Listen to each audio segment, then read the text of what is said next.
Restrained to a scanner main character, Yan Hao grasps a beast core.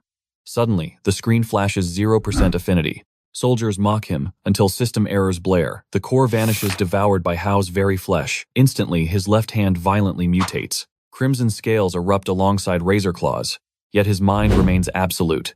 He controls the beast. The horrifying truth drops. Hao is not merely surviving the apocalyptic mist. He is evolving. Absorbing cores skyrockets his power and awakens divine abilities. But how did this legend start? Let us rewind to the tragic beginning. A blood-soaked nightmare descends. A cursed crimson mist devours every major city across the nation. Trapped humans suffer gruesome mutations before facing agonizing deaths. The ominous fog equally corrupts innocent animals. Instead of perishing beasts, morph into nightmarish aberrations, wielding bizarre, terrifying powers. These abominations swarm like locusts, reducing thriving cities to rubble and drowning humanity in despair. 3 days prior, terrifying news of a looming crimson fog leaked, plunging citizens into absolute chaos. Desperate evacuation attempts utterly failed, leaving endless highways completely gridlocked. Trapped in massive deadlocks, panic skyrockets as the catastrophic red mist suddenly swallows the area. Pure terror erupts. A mutated beast crashes onto the highway, sparking a brutal chain reaction. Fate strikes hard.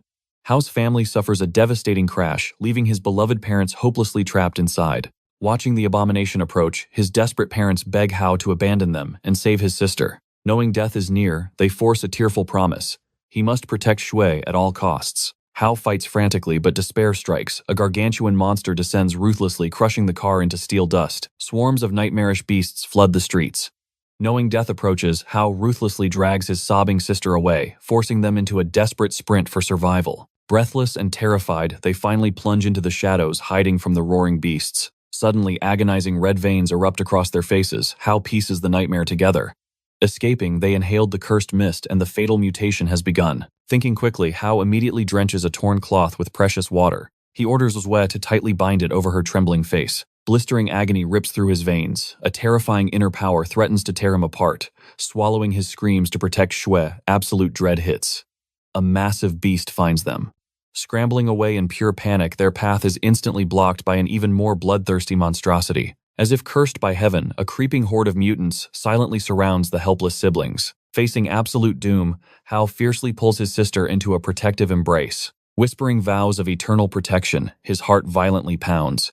Is this truly their grave? Or will a miracle pierce through this apocalyptic despair? Realizing the streets are a death trap, Hao wildly drags Shui back into the shattered building. Snatching a wooden beam, he fearlessly charges a lurking monster. But the desperate strike shatters uselessly against the beast's hide. The abomination wildly lunges. Bare-handed Hao furiously locks his grip against its crushing fangs. Suddenly, a bolt whistles past. Shui pierces the monster's eye, buying Hao a vital second to recover. Enraged, the blinded beast changes targets. Following Hao's desperate roar, Shui blindly sprints away. Right then, the cursed miasma ravages his blood. Hao's vision blurs into darkness. Through the blur, he spots Shui stumbling. As the beast leaps, furious rage explodes. Hao shatters a concrete wall right over the creature. Plunging into the debris, he relentlessly impales the writhing beast. Trembling at her brother's blood-soaked frenzy, Shui throws herself around his shaking body, desperately begging him to stop. Clinging tightly to his bloodied shirt, her tears fall, promising him she is completely unharmed. Her gentle voice shatters his bloodlust. The phantom echo of his parents' dying wish flares in his mind, commanding him to keep his sister alive. Anchored by Shui's weeping voice, the chaotic darkness fades, pulling his sanity back from the abyss. Seeing her tears, he softly breathes out an apology for terrifying her. As she nervously asks if he is hurt, the glass shatters. A winged nightmare violently dive-bombs straight toward them. Moving like lightning, he snatches Shui away just before the beast obliterates the room. The predator instantly rebounds, launching another lethal strike. Roaring furiously, Hao swings a steel pipe like a heavy bat, obliterating its skull away from his sister. The massive impact launches the beast straight through the ceiling. Amidst choking dust and falling rubble, Hao orders Shui to hide. This is his battle now. Trembling in the shadows, Shui's heart races. Can her brother truly defeat this endless nightmare? Fear trembling in her eyes, she wraps her arms around him tightly. Please don't go, she begs. Gently stroking her hair, he promises not to lose his mind. Resting his forehead against hers, he whispers, "Wait for me. I swear I will return." She demands a vow of his safe return, and he seals that promise without hesitation. Gripping his steel rod, Howl steps into the desolate ruins. Every beast he slaughters, every drop of their crimson aura he devours, fuels his monstrous evolution. Approaching a towering nightmare, his eyes gleam with hunger. The life force pulsing within this beast completely eclipses all his previous prey. With this overwhelming power, he can finally become the absolute shield for his sister. He roars a battle cry to provoke a clash, but the cowardly beast unleashes a pack of demonic wolves instead. Scoffing at the alpha's retreat, Howl swings his weapon, shattering the skulls of the demonic hounds with bone-crushing force. Fangs pierce his flesh, but he savagely tears the monster apart. Fury ignites, bone-like armor erupts across his hands as he violently drains miasma from the corpses. As new power surges through his veins, the wyvern spots a military jet overhead, instantly ordering its horde to scatter. Confusion strikes him until a massive warhead darkens the sky. At that exact second, Shu rushes toward the entrance, desperate to find him. He screams for her to run back, but time freezes as the devastating payload obliterates their position. A deafening shockwave completely levels the battlefield. Soon after, heavily armed soldiers sweep the flaming wreckage for survivors. They label the battered Howl as a mutant reject. Grabbing Shu, they extract immediately, leaving him to watch his world vanish into the sky. 6 agonizing months since the apocalypse ruined the city, Howl jolts awake on a desolate rooftop. The same phantom nightmare haunts him, his sister desperately crying out for a savior that never came. Through the smoke of that fateful day, he saw military elites abducting her, leaving zero trace of her destination. After scouring every miserable refugee camp in vain, he chose the only path left, infiltrating the grueling border patrol. In this ruined era, only the military possesses the ultimate authority to roam freely and access classified intelligence. Arriving late to his station, his squad captain unleashes a brutal storm of insults upon him. Labeling him a worthless recruit, the commanding officer harshly shoves today's miserable assignment onto him. 18 months ago, the hellish red fog descended. Along with it, a colossal crimson tower pierced the heavens, spewing an even deadlier miasma. Driven to the absolute brink, the remnants of humanity now cower in the borderlands, desperate to escape the toxic veil. A dark thought lingers in Howl's mind. Does the infernal beast that ruined his life still draw breath? Nearby, the captain barks out updates about the elite strike force, engaging a mutant horde just beyond the perimeter. Those elites are absolute monsters in combat. The regular grunts know they are entirely useless as backup. Standing guard, Howl narrows his eyes. The swirling, toxic fog is shifting unnaturally. His instincts scream a deadly warning, a titan is approaching. Thankfully, a fellow guard spots the looming shadow too. But the arrogant captain immediately shuts the warning down, barking at the rookie to stop hallucinating threats. Suddenly, elite operatives burst from the mist in a full retreat. Ignoring all questions, they scream at the patrolmen to run for their lives. Terror striking his core, the captain instantly sounds the alarm, ordering a complete tactical withdrawal. But death is faster. A nightmarish beast erupts from the haze, lunging directly for his throat. Perched atop a ruined vantage point, Howl finally decides it is time to unleash his hidden fangs. Plunging like a meteor, he crashes onto the monster's spine, obliterating it instantly under his boots. A second fiend strikes. Channeling his mutation, Howl savagely tears it apart with bare hands. Shrouded in chaos and mist, his monstrous secret remains totally hidden. He viciously drains life force from his fallen prey, feeling a godlike surge of raw power temper his muscles. More demonic shadows materialize in the deadly fog.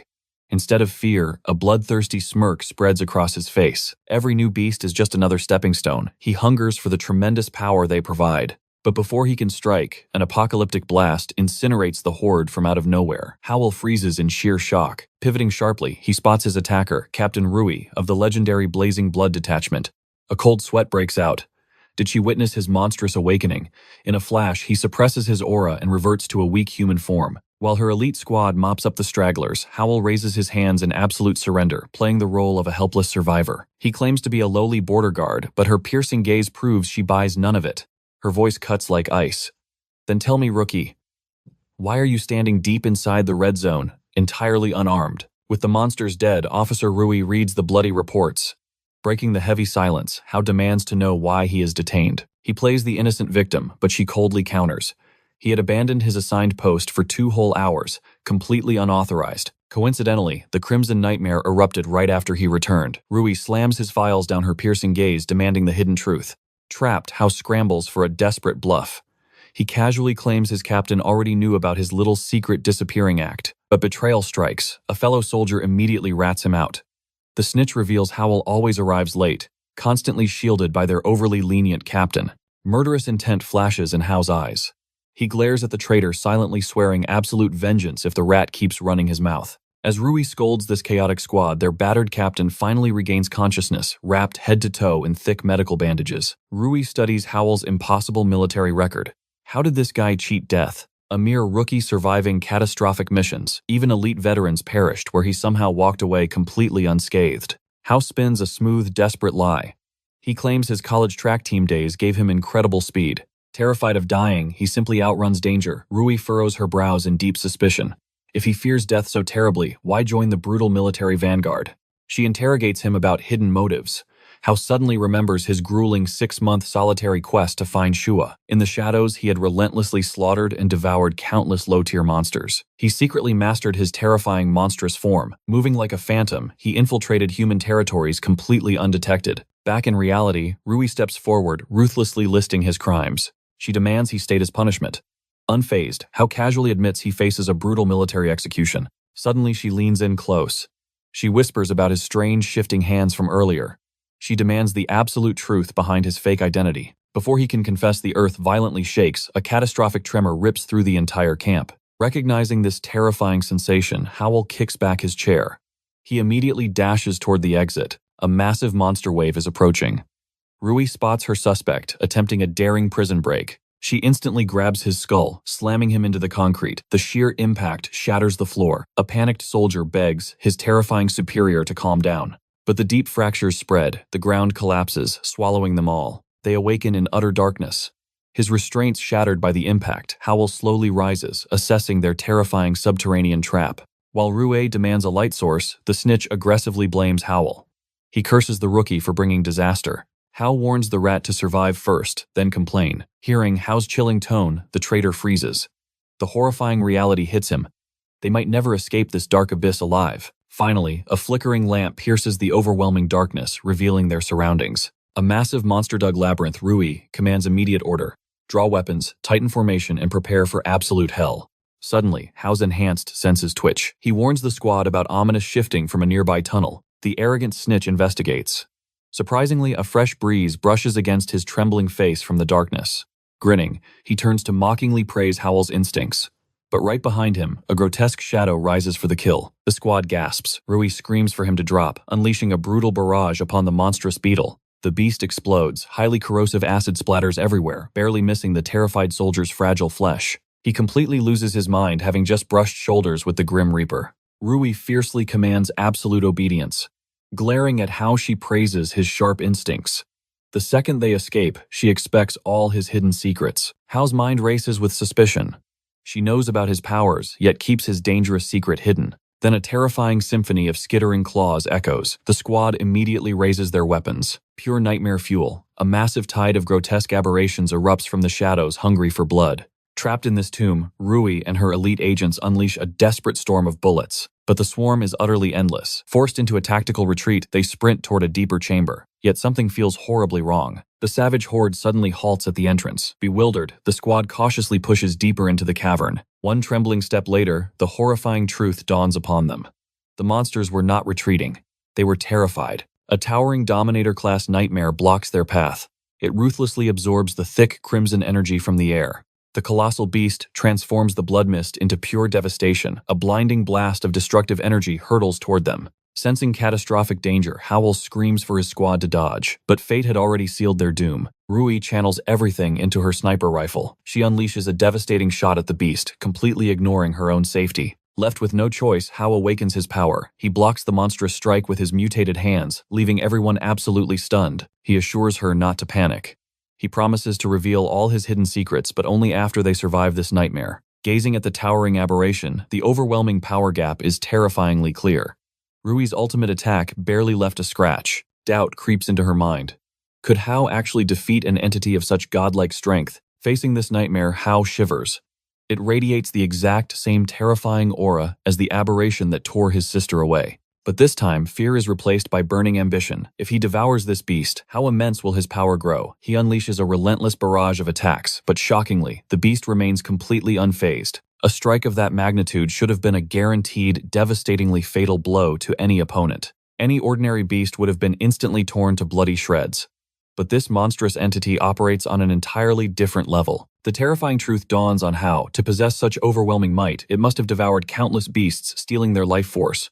However, as the behemoth strikes, its movements are incredibly sluggish. Hao instantly deduces its weakness. Its evolution went entirely into unbreakable defense. Smirking, he exploits this massive flaw, preparing an even more devastating earth-shattering technique. Meanwhile, his squad watches in pure shock. The rookie, they completely underestimated, is actually a terrifyingly powerful awakened mutant. Rui desperately covers for him. She claims Hao is a top-secret government weapon bioengineered to annihilate alien threats. Knowing they are hopelessly outmatched, Rui and the squad fall back, providing desperate covering fire to support his clash.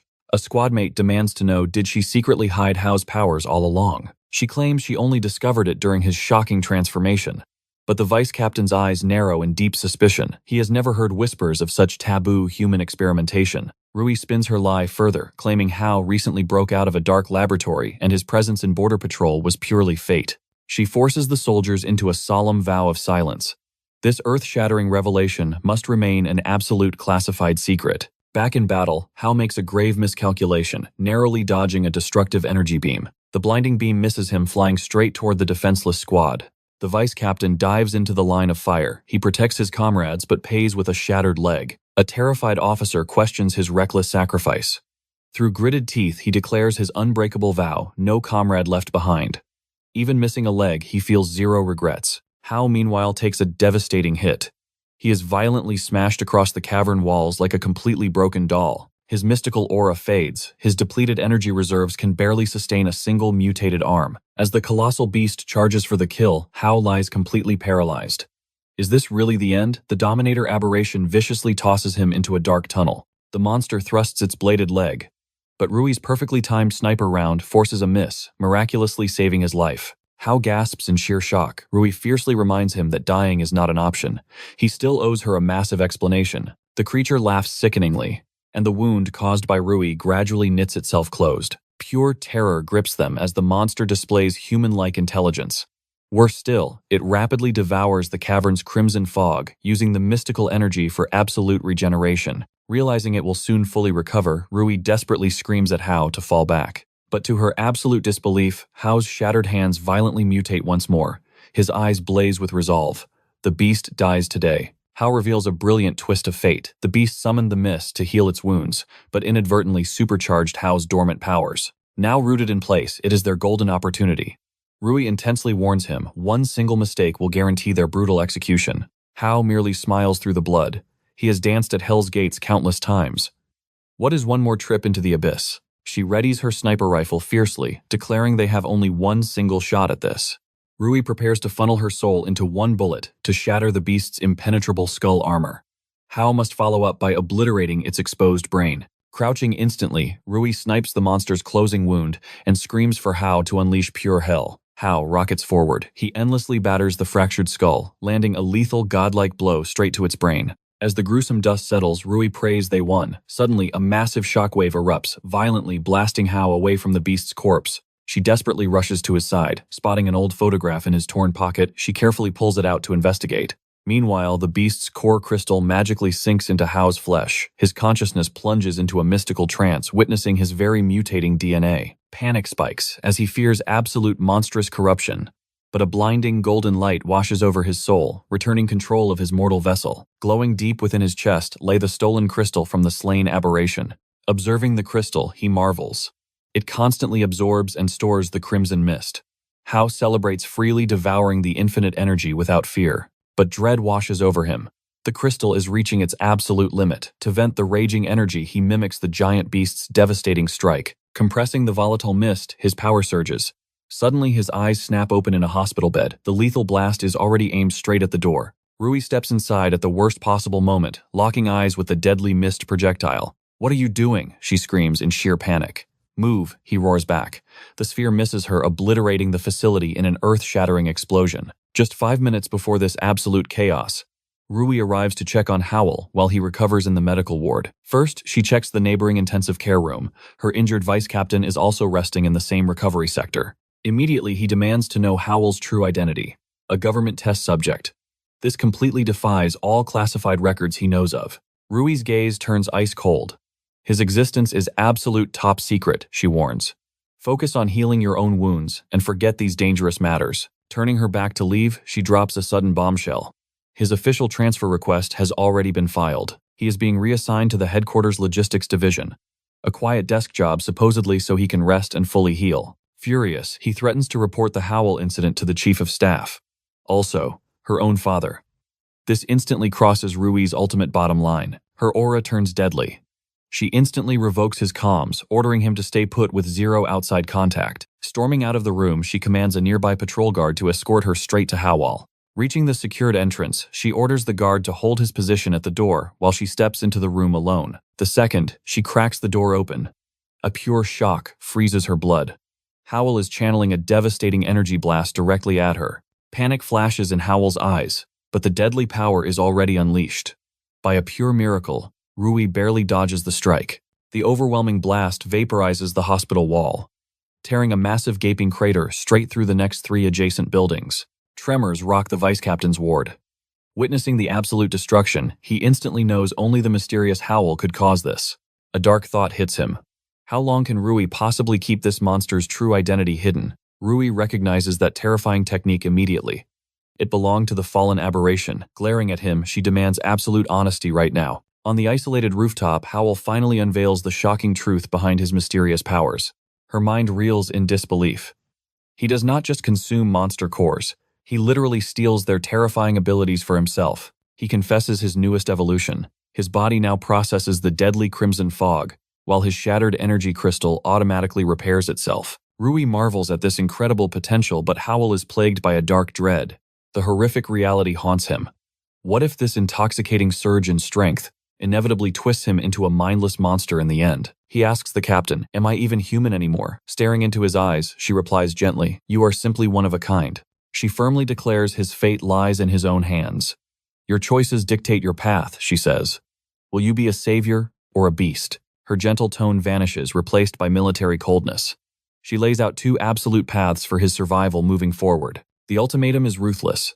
Join her elite squad as a reserve operative, or be labeled a deadly aberration and hunted down to death. A dry chuckle escapes Howl's lips. He knows damn well that no ordinary soldier in this entire city possesses the power to slay him. Rui instantly shatters his arrogant illusion. She warns him of true terror. The high-ranking government elites possess unfathomable godlike strength. Arrogance right now would only guarantee his gruesome demise. As she heavily emphasizes the squad's luxurious perks, Howl's sharp instincts flare up. He can sense a hidden agenda lingering behind her desperate invitation. Confronted directly, she admits to having her own motives. Yet she firmly swears she will never be his enemy. Doubts still cloud his mind. Without knowing her true endgame pledging, his loyalty feels incredibly risky. Playing her ultimate trump card, she pulls out a faded photograph recovered from his pocket while he lay unconscious from battle. "Join my ranks," she vows solemnly, "and the military's vast intelligence network will scour the earth for your missing sister." That promise changes everything. A lone wolf can only hunt so far.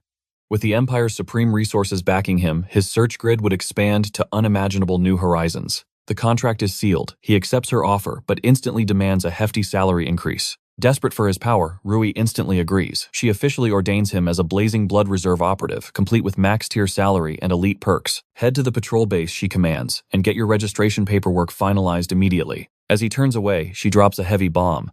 She personally covered the massive repair bill for his hospital-destroying stunt. Naturally, those brutal expenses will be deducted directly from his glorious new salary. Internally, she reaffirms her true hidden goal, saving her cursed uncle. In her heart, she truly believes this strange boy holds the miraculous key to reversing monster mutations. Arriving at the imposing Chishi City patrol garrison, Howl turns around completely baffled.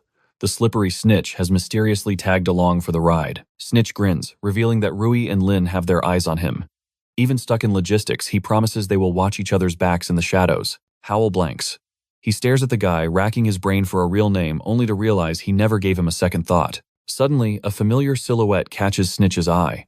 He eagerly shouts for their former captain, Jia. Hearing that name, Howl turns only to find Jia trapped by a hostile mob. The city defense captain, Zhang Shir, sneers down at him. The tyrant mocks Jia, bringing up a past grudge over a mute woman he once protected. With a brutal kick, Zhang sends the powerless veteran crashing down, calling him a pathetic stray. Fury ignites in Snitch. He lunges at the corrupt captain, but Zhang's lackeys instantly slam him into the dirt. Snitch screams in defiance. With a wicked grin, Zhang orders Jia to lick his muddy boots, threatening to snap Snitch's arm.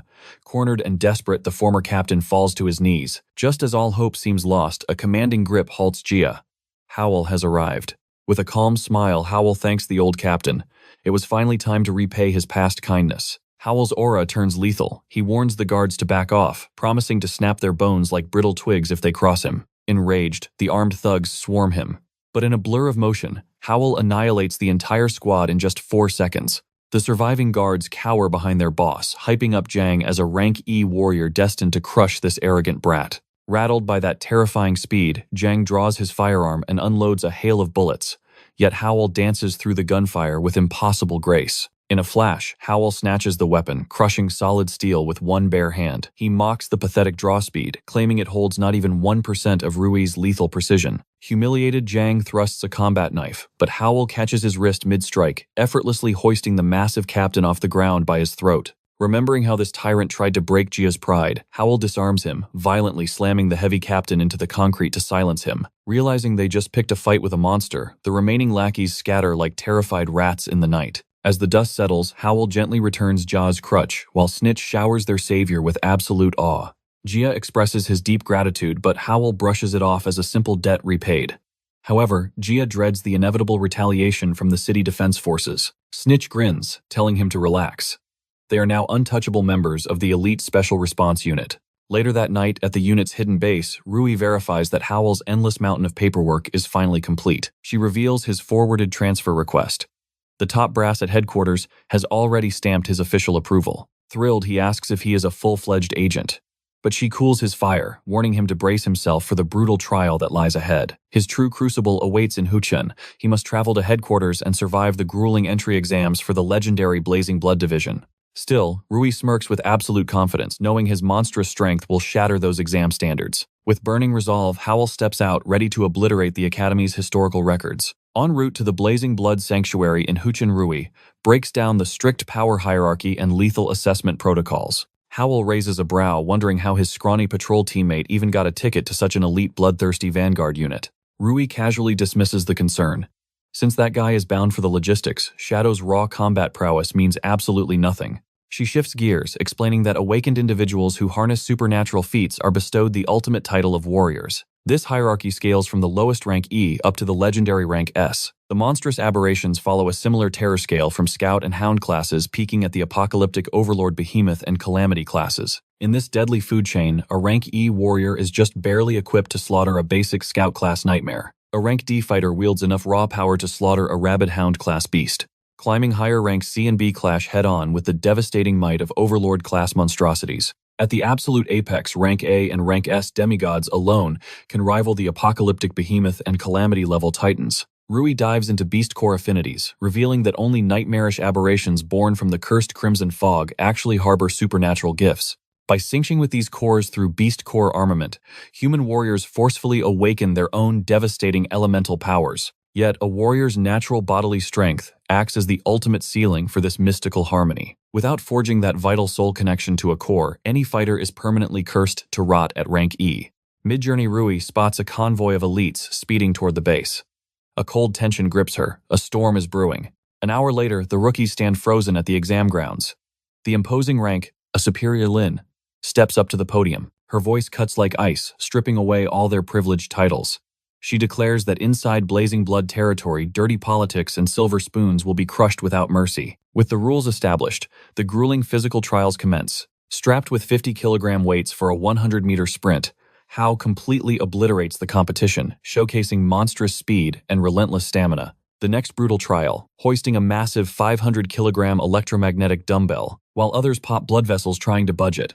Hao effortlessly hoists the dead weight single-handed, surprising the entire crowd. For the third grueling phase, candidates must strike a high-tech power gauge to measure their raw, destructive force. Stepping up to the plate, Hao throws a casual jab and instantly shatters the entire machine into scrap metal. As the dust settles, Examiner Lin reads the final rankings. A heavy silence falls over the stunned crowd. Hao achieved an impossible 198 points, obliterating the historical record by a staggering 50-point margin. While the rookies tremble in awe, a sinister candidate named Zhang Jin openly dares to question the scoring system's validity. Lin's aura flares dangerously. Does this rookie doubt his authority? Feeling the killing intent, Jin instantly apologizes. Yet Jin corners Hao moments later. His venomous smile and mocking greeting practically scream that he harbors a dark agenda. The truth drops.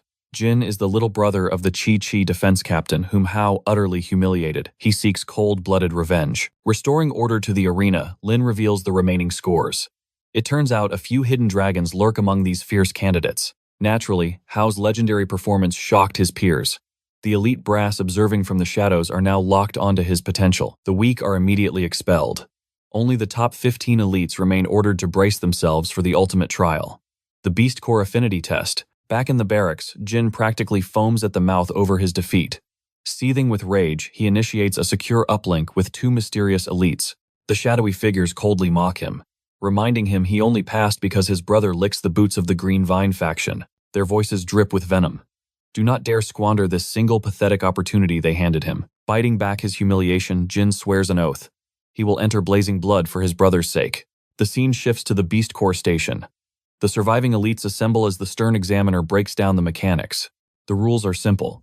Slam a Beast Core into the tactical wrist guard, and pray your affinity resonates with its power. Fail to achieve a 40% synchronization rate, you are instantly banished from the academy. The instructor drops a reality check. True Beast Cores are exclusively harvested from terrifying Hound-class aberrations and above. The deadlier the nightmare monster, the purer the core's energy. Furthermore, every warrior possesses a unique spiritual wavelength for Beast Cores. This resonance awakens either devastating elemental strikes or crucial support abilities. However, their current tactical wrist guards are mere low-tier junk. These are strictly calibration tools. Survive to enter the vanguard, and they will be bestowed with premium cores and legendary aberration weaponry. The merciless trial kicks off. One by one, nervous rookies measure their true destinies. Dreams shatter as many fall short. One warrior breaks down weeping. His rank 5 physical fitness meant absolutely nothing against a weak soul resonance. Enter Jin. Strutting forward with insufferable arrogance, he jams the core into his slot and fiercely commands the untamed energy to bow. The console flashes brilliantly. He unlocks a D-class rating, flaunting a 60% synchronization rate. Gasps echo through the hall. He just shattered the 56% benchmark set by last year's most terrifying rookie prodigy. Realizing his overwhelming superiority, Jin arrogantly crowns himself as the absolute strongest warrior present. While Jin gloats the mysterious Ying corners, Hao. Discovering he hails from Chi City, her eyes narrow. How did such a monster avoid her radar? Dropping her facade, Ying casually reveals her true identity. She is an elite operative for the Technical Intelligence Bureau. She praises his flawless stealth, but quickly strikes with a dangerously lethal question. Was he truly the catalyst behind the terrifying Crimson Fog anomaly that recently swallowed Chi City a few days ago? Hao maintains a perfect poker face, flatly denying it. But Ying sees right through his mask, playfully teasing that his secrets are safe for now. Her curiosity is officially piqued. Sensing a golden opportunity, Hao flips the script, demanding access to her high-level intelligence network. A sly grin crosses her face. She will talk, but only if his resonance score can absolutely crush hers. Suddenly, her name blares from the loudspeakers. Bounding up the steps, Ying openly taunts the crowd, promising to shatter Jin's precious record into dust. Hao observes her hidden depths carefully, while a furious Jin dismisses her as a pathetic clown. With flashy flair, Ying twirls the beast stone. She slams it into the guard, demanding everyone witness true power. The system erupts, D rank achieved, but her affinity score explodes to an earth-shattering 78%. Absolute bedlam breaks loose. Whispers spread like wildfire as veterans recognize her true name. Xing Li, basking in glory, she happily skips back to the sidelines. She loudly brags about completely destroying Jin's score. Jin's face contorts with blinding rage, refusing to lose to anyone. Finally, the dark horse Yan Hao is summoned to the podium to examine his affinity. Striding toward the trial stage, Hao smirks internally. Ying truly possessed terrifying power, meaning her intelligence network was exactly the weapon he needed to acquire. She asks if the pressure is crushing him. Hao simply smirks. Just watch me. He needs clues about Shu's location, and he absolutely refuses to lose. Gripping the pitch-black beast core, he recognizes the familiar dark energy. Rui's words echo in his mind. He needs to hit rank C. Hao slides the core into his wrist guard. What staggering power will the system reveal? The display flickers to life. Just as calculated, a solid rank C flashes on screen. The examiners gasp in shock. That is squad leader tier, but as the scanner analyzes his affinity, a glaring red error suddenly blares out. The alarm shrieks before landing on 0%. The absolute worst anticlimax. Smirking from the sidelines, Jin ruthlessly mocks him. 0% affinity. What absolute trash. Suddenly, a strange sensation washes over Hao. His very cells subconsciously start devouring the beast core. Bizarrely, Ying's eyes gleam with intense fascination. Even the most pathetic baseline in history was at least 1%. She frantically logs the anomaly. My father is going to absolutely lose his mind over this. Spotting the empty slot, Jin sneers. He instantly snitches to Lin. That pathetic beggar just stole the beast core. Lin aggressively checks the wrist guard. The core is entirely gone. Confronted, Hao casually plays the fool.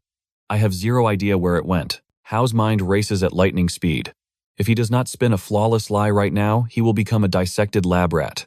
He takes a massive, desperate gamble. He will pass this freak accident off as a rare beastification skill. Channeling the devoured dark energy, his left arm erupts into a monstrous claw. Utter chaos explodes everywhere. As Lin's squad scrambles with weapons drawn, Ying simply gazes in wonder. Are you still in control? She asks, mesmerized. Cool as ice, Hao responds clearly while retracting the terrifying mutation. It must be a core ability, he lies smoothly. The energy just burrowed right into my flesh. Jaws drop across the room. He did not succumb to bloodlust, and he instantly regained human form. Lin praises him, calling the power legendary. Cutting through the flattery, Hao stares down Ying. Who exactly are you to know so much? She attempts a mysterious aura, but Lin quickly cuts off her dramatic act. As Ying visibly pouts, Lin drops her massive title. She is a top-tier researcher for the Intelligence Bureau. Even crazier, her father is Major General Jin Ancheng, supreme boss of tech research. Hao is genuinely stunned by this pedigree. Lin demands the core back. Hao shrugs helplessly. It is completely fused to my cells now. Ripping it out is literally impossible. Lurking nearby, Jin plots his next move. He will leak this to Greenvine. Hao is the ultimate guinea pig for their dark experiments. Hours later, Hao is dragged deep into the high-tech radiology lab. General Ancheng himself, backed by elite scientists, intensely scrutinizes his every cell. Deep scans confirm the terrifying truth. The beast core has permanently integrated into his human biology. Staring at the impossible data, Ancheng realizes this mysterious kid is hiding monstrous, world-shaking secrets. Suddenly, footsteps approach. Lin enters alongside Song Lian, the legendary chief of Special Response. Ancheng immediately questions their strict 40% affinity rule. Why? Because the scanner did not just fail. It completely shattered its maximum limit. That 0% error, a massive system overload. His true affinity blew past theoretical limits. Hearing this legendary potential, Song's eyes flare with immense greed. Trapped in the scanner, Hao secretly monitors his own body. The pitch-black crystal inside him is slowly mutating into blazing crimson. The pieces finally click together.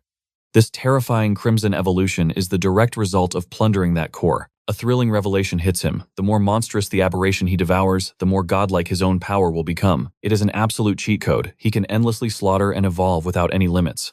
Back at Blazing Blood, command an explosive argument erupts. Rui furiously demands her father place Hao in her elite squad. She recruited him herself. Her father glares back, his aura heavy. Watch your insolent tone. Why do you obsess over this one rookie? Rui stands her ground firmly. Because I made a promise. She swore to recruit him. And as a true warrior, going back on her absolute word is simply unforgivable. The stubborn general scoffs. A soldier's loyalty belongs solely to the nation. Hao goes to Yongxin's unit. The military orders are absolute. He dismisses her coldly, dropping one final threat. Will you really start a bloody war with Yong over a mere rookie? Gritting her teeth, Rui seemingly retreats. But her fiery eyes tell a different story. She will absolutely steal Hao back. Meanwhile, back at the lounge, Ying drops a massive bombshell. They are deploying the fresh rookies, straight into the terrifying new beast nest. She smirks, revealing their instructor already approved this fateful alliance. Instructor Lin soon briefs the newly formed squad, assigning them a deadly reconnaissance mission to gauge the looming threat. Lin warns them to stay vigilant, as the chaotic crimson fog warps reality itself. Ying flashes a confident grin, promising to guard Hao's blind spots. Mission accepted, the trio plunges straight toward the beast nest's coordinates. En route, Ying breaks down the 4 disaster tiers, from low to extreme. Noting their current target is merely a low-level hazard, she details the hive's labyrinth of tunnels, warning that the venomous stinger bees are its deadliest defenders. Among the toxic swarm lurk elite soldier bees bred for slaughter. Hao scoffs, questioning why 3 entire transports are deployed for a mere hornet's nest a single hunter could crush. Before Ying can explain, a monstrous swarm blacks out the sky. As they close in, Hao's eyes widen at their terrifying sheer size. These are no normal insects, Ying shouts. They are fearsome scout class, iron bees. Panicking, Snitch screams at them to brace themselves as he violently swerves to escape. A deadly rain of giant stingers completely darkens the sky. Horrified Ying screams that their armored vehicle will be torn to shreds. Backed into a corner, Hao steps up, declaring he will crush them. Sensing the perfect chance to test his awakening, he violently rips off the car door, coating it in his blazing red aura. Leaping into the storm of monsters, Hao commands the others to take cover while he holds the front line. He instantly unleashes his fury upon the horde, buying time for his squad to retreat. Watching in awe, Snitch gasps at Hao's power, while Ying reveals his rare transformation ability. He had absorbed a beast core to awaken, but even she never knew his morphing skills extended to ordinary objects. Thrilled by his weaponizing potential, Ying practically drools, vowing to dissect his abilities once they survive this. Suddenly, a lethal green projectile pierces straight through Hao's impenetrable defense. He stares at the venomous spike, realizing its destructive power completely dwarfs the Iron Bee's. Blind to the sniper's location, Hao orders them behind a massive boulder. Suddenly, a reckless scout charges the swarm, roaring that fire will purge them. Ying and Snitch desperately scream at him to fall back. Too late. A toxic stinger ignites his fuel tank, reducing him to absolute ashes. Fending off the horde, Hao demands to know what monstrosity is sniping them. Ying trembles, revealing a Hound-class queen whose terrifying venom melts anything below C-grade armor. The horrifying truth hits her. A Hound-class beast completely shatters their pathetic initial intel. Panic crashes over her as she realizes this low-level mission is actually a deadly trap. Unfazed, Hao roars at them to carve a bloody path straight to the queen. Surging with mana, Ying unleashes Storm. The devastating tempest scatters the soldiers, tearing a direct path to the boss. Hao explodes forward. The ferocious gale simultaneously shreds the crimson fog, cloaking the monstrous queen. Morphing his blood-red shield into an enormous javelin, Hao channels every ounce of his power and violently hurls it. The legendary strike cuts through the forest, piercing the monstrous queen right in her vital core. Yet to their absolute horror, the nightmarish beast brushes off the fatal blow, completely unfazed. As the behemoth turns to flee, a chilling realization strikes Ying to her core. She shrieks at Hao to stop it, realizing the beast is actively evolving into an apocalyptic overlord class, but it is entirely useless. His crimson fog reserves utterly shattered. A paralyzed Hao can only watch the evolving nightmare escape into the shadows. Hovering over his exhausted body, Ying playfully offers to revive him with a little mouth-to-mouth. Hao swiftly rejects her childish tease with a sarcastic quip. Catching their breath, the surviving squad contacts headquarters. With the distress beacon sent, Ying begins sweeping the immediate battlefield. Her tactical scanner reveals a surprisingly low concentration of crimson fog deep inside the corrupted nest. She declares they can storm the hive using hazmat gear. Hao demands they wait for reinforcements, but Ying's fiery ambition quickly sways him. Her logic is flawless. The evolving boss is already heavily wounded. They must execute it now before the beast regenerates its horrifying power. Furthermore, slaying a boss above their pay grade guarantees a mountain of legendary loot. Meanwhile, deep within the headquarters, Song and Lin intensely debated Hao's terrifying value to their squad. He emphasized that rival factions alongside a syndicate of deranged scientists were already tracking his unique abilities, absolutely desperate to forge him into an unstoppable supreme weapon. Song strictly ordered Lin to shadow his every single move. Losing a heaven-defying talent like him was simply out of the question. But before the dust could settle on their strategic discussion, an urgent distress signal flared from Hao's vanguard. Analyzing the grim situation, Song's veteran instincts immediately screamed of a deadly trap.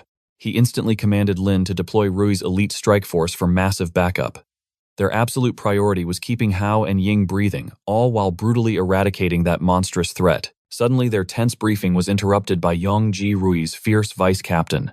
This fierce warrior was Lin's younger brother, who had just escaped his hospital bed. While Lin gasped at his recklessly early recovery, Song smirked, ordering the fierce warrior to immediately report to Rui and serve as her right-hand adjutant for this bloody campaign. Equipped with advanced combat armor, Hao and Ying braved the terrifying abyss of the hive alone, while their vulnerable squad remained safely behind. Reaching the nightmarish entrance, Ying activated her tactical scanner to read the ominous aura. The spiritual waves seemed stable, but she warned that if the queen fully awakened, this cavern would instantly turn into their bloody graveyard. Boom! The hive shattered as the monstrous queen exploded outward, her horrific evolution already terrifyingly complete against all odds. Behold the absolute nightmare, a mutated iron-armored venom queen dripping with lethal intent. Worse yet, the chaotic aura had violently mutated a massive swarm of stinger bees into elite slaughterers. Instantly, a suffocating, hyper-concentrated wave of crimson fog swallowed the battlefield, severely crushing Ying's life force without mercy. Panic struck her. Why did her military-grade sensors fail to detect this death zone? Why was their impenetrable armor suddenly melting away like cheap plastic? The bitter truth struck like lightning. A filthy traitor within the Blazing Blood faction had intentionally sabotaged their life-saving survival gear. While the toxic mist drained Ying's soul, Hao's terrifying biology actively devoured the bloody fog to awaken his power. As the demonic swarm descended, Hao snatched the fading Ying, blasting backward to secure her before he could unleash his true wrath. He quickly tucked her away in a hidden wind-swept crevice, perfectly shielded from slaughter. Turning to face death, he ordered her to scream for headquarters to bring uncompromised armor immediately before he charged back into the abyss. Gripping his arm, Ying fiercely vowed to hunt his soul down to hell if he dared to die. Hao just smirked and agreed. Stepping into the beast's domain, Hao's eyes burned with absolute resolve. This time, he would shatter the heavens to protect his precious comrades. Abandoning all mortal limits, he violently sucked in the surrounding crimson fog, using its chaotic energy to manifest a catastrophic sphere of annihilation aimed directly at the mutated beast. Surrounded by razor-sharp stingers within the dark cavern, Hao instantly mimicked the legendary boss beetle energy cannon. This was a do-or-die, one-shot miracle with his remaining power. He compressed the devastating energy core to its absolute limit before violently detonating it. Boom! The apocalyptic beam obliterated the swarm, directly tearing the cavern walls asunder.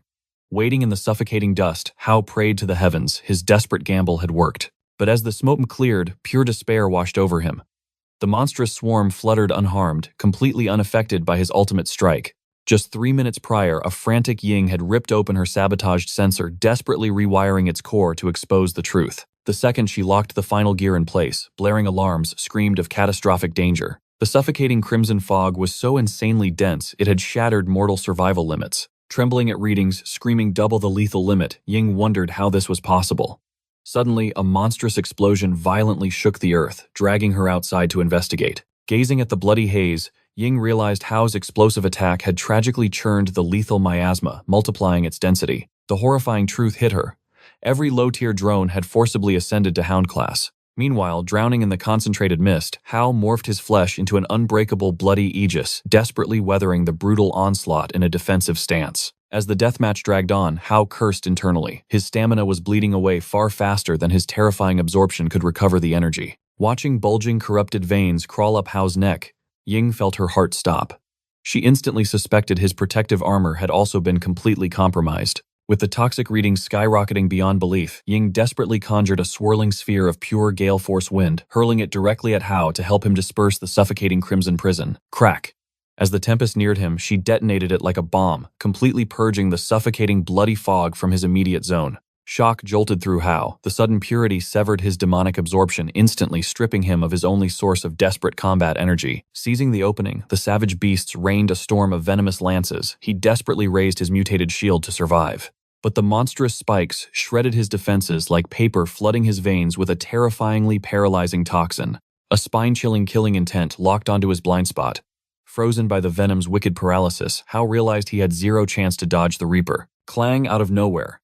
Yongji smashed into the fray, his innate armored skin easily tanking the fatal blow, a spectacular special ability matching Ying's wind.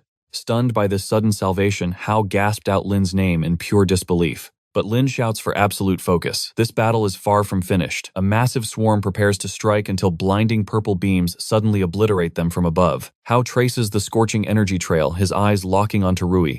He demands to know why she is here. Rui simply smirks. Headquarters dispatched her to provide immediate backup. With a single commanding word, she unleashes her elite squad. They charge forward, weapons blazing into the swarm. Breaching the nest, Rui's strike team delivers devastating support. Scorching flames suppress the narrow passageway, incinerating the monstrous insects to ash. Hao and Yongji instantly receive strict orders to fall back and regroup immediately. During their retreat, the resilient queen bee rises from the ashes. She launches a colossal stinger from the shadows, catching everyone completely off guard. Panicking squad members scream out warnings, but Rui remains icy calm. She commands them to ignore it and keep pushing forward. Her eyes lock onto the target. She finally unleashes her ultimate trump card, electromagnetic annihilation. This catastrophic technique summons a high-voltage domain. It paralyzes and instantly vaporizes anything trapped within its destructive range. The overwhelming surge shatters the massive stinger. A blinding flash of lightning strikes the queen bee with absolute precision. The monstrous royalty desperately tries to flee, but Rui coldly declares its doom, confident that the paralysis has sealed its fate. She orders her squad to exterminate the remaining swarm and prioritize the rescue mission. Meanwhile, Hao watches in absolute awe of her overwhelming destructive power. Yongji leans in, revealing a shocking truth. During their previous underground nightmare, she fought entirely without her primary combat gear. That was why her terrifying true strength remained completely sealed. As the elite squad successfully secures, Yan Hao slips away into the shadows. He desperately needs to replenish his depleted Crimson Fog energy. He knows his previous devastating cannon blast fell short, yet an unbreakable determination burns in his eyes to finish the job. After absorbing enough energy, a violent tremor suddenly shakes the cavern.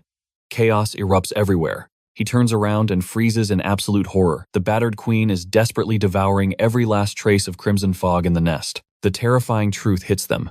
The monster is forcing an unnatural evolution to a higher class. Reacting to the massive concentration of Crimson Fog, Ying's radar device starts blaring with catastrophic warning sirens. This is no ordinary breeding ground. It is a high-level domain. Suddenly, an endless horde of Hound-class bees swarms them from behind, plunging everyone into pure despair. Hao roars for the team to hold the line. He chooses to face the monstrous boss completely alone. Exploding forward with blinding speed, Hao unleashes a barrage of rapid strikes, yet the creature's armored hide proves absolutely impenetrable. Pushed to the absolute edge, he risks another condensation blast in deadly close combat. The massive explosion seems fatal. A fleeting moment of victory washes over the exhausted protagonist, but death's shadow looms instantly. The queen retaliates with a colossal stinger, forcing Hao to perform a desperately narrow evasion. Raw energy blasts are simply useless against this armor. To deliver a truly fatal execution, he desperately needs a weapon of matching caliber. Fate smiles upon him. Seeing the massive embedded stinger, he formulates a heaven-defying counterattack.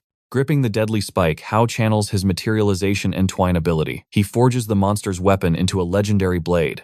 Brandishing his newly forged weapon, he launches a fearless assault. The enraged queen answers with a deadly tempest of flying stingers. Weaving through the storm of death, Hao pours his very soul and remaining crimson energy into the blade. With one devastating heaven-shattering strike, the queen is finally executed. As the monstrous royalty falls, Hao claims his ultimate prize, a legendary Overlord-class beast core.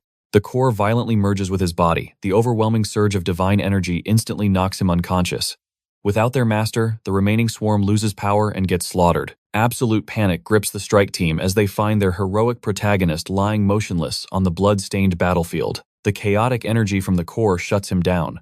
Ying frantically scans his vitals only to discover his neural pathways are tearing themselves apart. Ying trembles in terror. The excessive exposure to the chaotic Crimson Fog threatens to shatter his mind and sanity completely. Hearing this grim prognosis, Rui commands Lin to deploy the mobile pod and sever his neural transmissions immediately. Lin obeys instantly. The squad rapidly establishes a secure encampment outside the devastated beast lair. They seal Hao inside the life-saving pod, anxiously monitoring his critical status. Rui immediately appoints Ying to stabilize the fluctuating life parameters. The system powers up with a hum-pumping heavy soul, numbing anesthesia straight into his veins. Ying warns her commander with extreme urgency.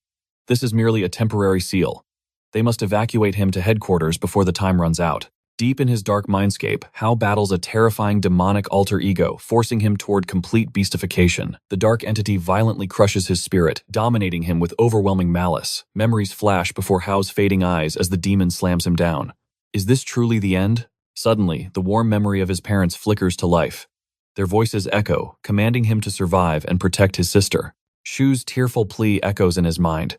Promise me you will return safely. Then phantoms of his fallen comrades materialize. Wake up, do not surrender to the abyss. Their fiery encouragement reignites his soul. Hao finally understands. Everyone is waiting for his triumphant return. His will to survive burns like a raging inferno. He must live to find Shu. This overwhelming desire to protect manifests into absolute power. Heavy spiritual chains instantly bind his dark alter ego. Rising to his feet, he confronts the shadow. This burden belongs to both of us. The phantom is stripped of its monstrous aura and Hao completely devours the beast's raging energy. His inner core violently transforms and mutates. The crushing weight of true strength becomes terrifyingly clear. The brutal assimilation ends. He desperately tries to awaken. Yet panic sets in when he realizes his physical body remains completely paralyzed. Meanwhile, a devastating sandstorm swallows the outside world. Lin urgently signals the squad to take shelter at an ancient ruin 3 kilometers away. Rui immediately checks on Hao's life signs. Seeing the unconscious boy is finally stable, she nods in agreement with Lin's tactical retreat. Their armored transport tears through the ruins. Disembarking into the shadows, the battered squad rests while the raging tempest howls outside. Rui refuses to lower her guard. A chilling gaze pierces the shadows. She instantly orders Ying to scan the perimeter for crimson fog anomalies and hidden thermal signatures. Form a defensive perimeter around Hao, she barks. Headquarters declared his survival our absolute highest priority, but the blind spot is fatal. Vicious wasteland scavengers lurk above, glaring at the soldiers' completely exposed and vulnerable backs. Deadly crossbow bolts dripping with toxic wasp venom rain from the ceiling. Lin catches the glint of steel.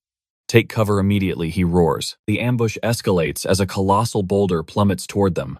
Rui violently kicks Hao's stasis pod clear, gracefully dodging the explosive shower of shattered stone. Activating his fortification skill, Lin transforms his flesh into iron. He shields a terrified Ying from the devastating shrapnel. The cowardly scavengers finally reveal themselves. Their leader issues a merciless command to slaughter the troops and strip their corpses. Glass vials shatter across the stone floor, unleashing the paralyzing venom of a Dominator-class beast. The savage raiders immediately charge. A hulking brute lunges at Rui, mistaking her for easy prey. She instantly launches him backward with a devastating aura-infused kick, but her eyes widen in absolute horror.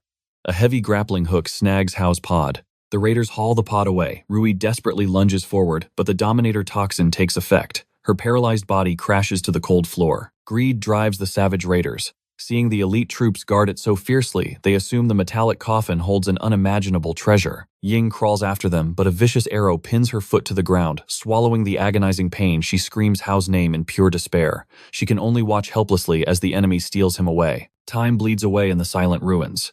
The paralyzing poison eventually wears off, allowing Rui's squad to slowly regain consciousness. While bandaging Ying's bleeding wound, intense guilt entirely consumes Rui's heavy heart. She bitterly curses her own incompetence. A supposed elite leader who utterly failed her simplest objective.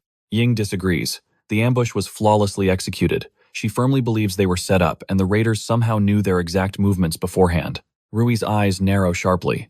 With a lethal sandstorm still raging above, those cowardly scavengers could never have escaped across the surface. Scouring the crumbling ruins, the squad uncovers a rusted elevator shaft. A hidden descent plunging straight into a subterranean raider den. Rui instantly shifts into commander mode. She leaves half the squad to secure the surface and guard the wounded Ying. The rest will descend into the abyss with her. Placed on the rear guard, Snitch stubbornly refuses to stay behind. He desperately demands to join the rescue vanguard. "You are no fighter," Rui coldly rejects him. But Snitch erupts with desperate emotion. "He is my best friend," he yells. "I will not cower here while he faces death alone." Sighing in defeat, Rui reluctantly lets him tag along. Deep within the subterranean lair, the raiders circle their stolen prize, baffled by the stasis pod's unnatural back-breaking weight. Sparks fly as they viciously hack at the metal. Dozens of blades shatter into useless scrap. The mysterious capsule remains completely impenetrable. Suddenly, a ragged child steps from the shadows. "I can unlock it," he whispers, "but we must go deeper underground." The brutal raiders erupt into mocking laughter. Everyone knows the lower levels lead straight to hell. Their vicious boss sneers in heavy disdain. Even a fool knows the deep tunnels are a pure death trap for scavengers like us. Yet the boy remains unflinching. The true key lies hidden down there. He proposes a deadly gamble. "If I fail to crack this vault, you can slaughter me however you wish. But if I succeed, grant me my total freedom." Blinded by pure greed, the raiders accept the blood pact. Inside the pod, however, Hao's mind is terrifyingly lucid. He quietly realizes he has been dragged straight into a hostile nightmare. Thanks to his miraculously evolved inner core, his sensory perception has skyrocketed to monstrous levels. Even while completely paralyzed, his mind perfectly maps every single hostile presence lurking outside. Looking inward, he perfectly assesses his physical vessel.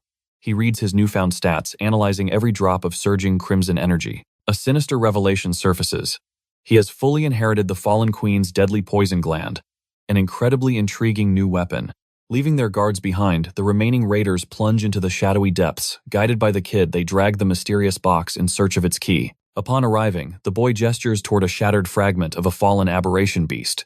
He claims this cursed bone is the key to unlocking the crate. But suddenly the seal shatters. The raiders freeze in pure terror as a human figure slowly rises from within. Howell had waited for this exact moment. He unleashes his newly awakened toxin gland, watching with satisfaction as the lethal poison drops. The raiders instantly. The bandit leader glares, realizing this monster got captured intentionally just to breach their hidden base. Desperate to save face, the boss barks a pathetic bluff. He boasts of his past glory as a D-rank warrior, declaring that crushing Howell will be a breeze. Roaring with fury, he lunges with the jagged aberration bone, but Howell barely flinches. A single devastating punch sends the leader crashing into oblivion. Howell casts a piercing glare. Overwhelmed by absolute terror, the boy instantly faints. Surveying the mountain of shattered aberration skeletons, Howell analyzes the brutal strike marks. His instincts scream the truth. These beasts definitely did not die a natural death. A mastermind had intentionally dragged them into this hellish pit, forcing the monsters into a gruesome bloodbath until only silence remained. Moments later, Howell focuses his superhuman senses. Through the thick rock, he detects the faint, familiar electromagnetic frequency of Rui waiting above. He smirks, noting her classic impatience. Meanwhile, up on the surface, Rui and the elite squad are ruthlessly sweeping the hideout, leaving no raider standing. Yet Howell is nowhere to be seen. Just as panic threatens to set in, he explodes from the massive crater in the room, casually holding the unconscious kid. Dust settles as Howell strolls out of the abyss, the unconscious blonde boy on his shoulder. Stunned, Rui and the squad immediately demand to know what lurks below. He calmly reveals it is a forgotten beast arena. Hearing this, Lin asks if they should investigate, but Rui firmly shakes her head. Their absolute priority is returning to headquarters. The gruesome arena can wait for a designated scout team later. Snitch questions the identity of the boy, but suddenly the brat bursts with energy and leaps away. The kid fiercely thrusts a dagger, but Howell simply forms impenetrable scale armor, shattering the pathetic blade upon impact. Howell coldly asks if the brat wishes to die. Clutching his throat and gasping for breath, the defiant boy spits venom, cursing the soldiers as utter scoundrels. The squad recoils. Seeing the black corneas and sinister red veins on his face, they realize he suffers from crimson fog infection. Howell knocks him out. Snitch spots a fallen identification card. Grabbing it, Snitch freezes in shock. It belongs to Ship, his sworn brother from the Chishi patrol unit. He quickly shows the photo to Rui. Examining the features, she strongly suspects the soldier is the older brother of this boy. Following Rui's command, Snitch hefts the boy onto his back. They must rush him to headquarters for immediate treatment and strict questioning. Walking back, Howell secretly absorbs the corrupt crimson fog energy radiating from the kid. He hopes draining this dark power will slow the deadly infection and spare his life. Soon, the squad arrives at the fortified Hocheng headquarters barracks. Instantly, a guarding soldier rushes to report their return to Jin. Meanwhile, Rui takes charge, instructing Lin to rush Ying straight to the medical bay. Suddenly, a guard blocks their path. He coldly declares they must face an immediate quarantine inspection for surviving a high-risk crimson fog death zone. Eyes narrowing, Howell questions when this ridiculous rule started. The unyielding guard merely spats that the higher-ups personally mandated this strict protocol. He arrogantly demands Howell and the crew strip down for a humiliating full-body disinfection and examination. Rui's gaze turns cold. She questions his authority, fiercely commanding the guard to drag his superior out here right now. Moments later, the guard returns with Jin. The commander flinches, completely shocked that Rui actually survived and returned alongside Howell's team. Seeing his dirty scheme crumble, Jin forces a fake smile, calling it a mere misunderstanding. He claims elite veterans like her squad can bypass inspection. However, flashing a sinister grin, he insists the rookie Howell must submit to the degrading procedures. Rui sharply shuts him down, ordering Howell to ignore the nonsense. But as the team pushes past, Jin furiously barks at them to halt. Pointing at the unconscious boy on Snitch's back, Jin cruelly labels the child a cursed thing. Discovering the boy's patrol team lineage, Jin maliciously calls him garbage, while mocking the entire unit. Without hesitation, he orders his armed guards to violently seize the child. The guards aim their loaded rifles at Snitch, demanding surrender. Blazing fury instantly erupts within both Snitch and Rui. Rui almost unleashes her wrath on Jin, but Howell gently blocks her path calmly, stating that he will settle this score himself. Channeling his lethal toxin gland, Howell casually taps Jin's shoulder, whispering for him to stop. Furious at the disrespect, Jin arrogantly attempts to yell back. Suddenly, the paralyzing poison strikes. Jin gasps, wondering when he was infected. Howell leans in his voice, dropping to a demonic whisper. He coldly admits knowing about Jin's pathetic hatred, but delivers a chilling warning. Back away now, while you still have your life. Staring down like a god, Howell mercilessly mocks the commander as he crumbles to the floor. As Jin chokes for air, Howell coldly orders the terrified guards to drag their boss inside. Defeated Jin mutters venomous curses while watching the squad confidently walk away. Walking away, Rui curiously asks what dark magic he used. Smirking, Howell tells her to relax. That arrogant fool will simply be bedridden in agony for a few days. Mission report filed, wounds treated. But Ying drops a bombshell on her father and the commander. Her combat suit wasn't just dirtied, sabotage. A slow-acting corrosive agent ate through the armor. The dense fog completely shattered her defensive shields. The commander's eyes darken. A traitor lurks in their ranks, wanting Ying dead. Turning to Hao, he reveals a chilling truth. He is also marked for death. Hao shakes his head grimly. He was the main prey all along. Poor Ying merely stumbled into his death trap. The commander issues a harsh decree. Grounded Hao is stripped of all field duties until this deadly conspiracy is unmasked. Ying's father, the brilliant head of research, finally breaks his furious silence. He demands ruthless justice. The commander must deploy only his most loyal hounds to hunt down this shadowy traitor. The order is given. Rui must guard them with her life. Days blur past. Sitting alone outside headquarters, Hao drowns in a sea of chaotic thoughts. The recent storm weighs heavily on his soul. Suddenly, Snitch sprints toward him, breathless and frantic. He gasps out unbelievable news. The rescued boy from the ancient ruins. He holds a photograph that looks exactly like Hao's lost sister. Howell's eyes widen in absolute disbelief. Grabbing Snitch's arm, he demands the truth. Minutes later, both dash through the blazing bloodbase, rushing straight to the young survivor's medical ward. Inside, the exhausted physician delivers a glimmer of hope. The boy's vitals have stabilized. It is a miracle compared to his arrival state. Yet the shadows of danger remain. Strict observation is still mandatory. Dismissing the medic to hide his next move, Hao locks the door. His trembling hands snatch up the worn photograph. His heart stops. The face staring back is unmistakably Shua. Desperation taking over, he aggressively questions the boy about her exact location. The trembling kid stammers out a vital clue. Their paths crossed at a refugee camp 6 grueling months ago. Pressed for details, the boy's mind shatters. The cursed crimson fog within his veins violently flares up, plunging him into screaming madness. Thrashing wildly, he cries out in absolute agony. Everyone vanished. Even his beloved older brother, who swore to return, abandoned him. Those shattered words pierce Hao's soul. A painful memory surfaces. He too had promised Shua he would return right before the world fell apart. Snitch interrupts the heavy silence. Officer Ahua was the man tasked with guiding that exact refugee evacuation. Yet an abrupt mid-mission reassignment occurred. After that, the officer vanished without a trace. Howell's instincts scream danger. Pulling an escort officer away mid-evacuation, it reeks of a deliberate cover-up. Snitch promises to hack the classified files later. Suddenly, Hao does the unthinkable.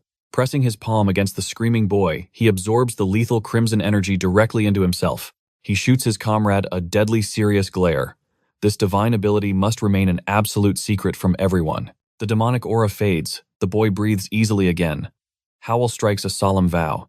He will hunt down the missing brother, but the boy must reveal every secret about Shua. Blinking away the madness, the child remains deeply bewildered. But staring into Howell's eyes, he chooses trust. Every hidden detail about Shua is finally revealed. At the roaring base cafeteria, Snitch argues passionately. Going rogue to find Shua is suicide, but Hao's iron will cannot be broken. Snitch warns of the unseen dagger. The military traitor is still hunting them. That is exactly why Commander Rui ordered him to shadow Hao's every step. Hao's voice is cold as ice. The military means nothing. Shua is his only reason for fighting. Not even Rui can chain his fate. A familiar shadow looms.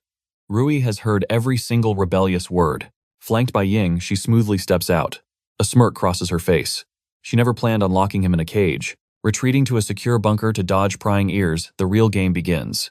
Ying projects a holographic recording from the boy's medical ward. Hao's blood runs cold. His forbidden energy-absorbing power is fully exposed. Rui smirks knowingly. The dismissed medic immediately ran to her. Naturally, she ordered Ying to hack the security feeds and witness the impossible. Looking Hao straight in the eye, she declares her ultimate support. She isn't stopping him, she's joining the warpath. Without hesitation, the entire squad pledges their unwavering loyalty. With the team united, Hao lays out his tactical masterstroke.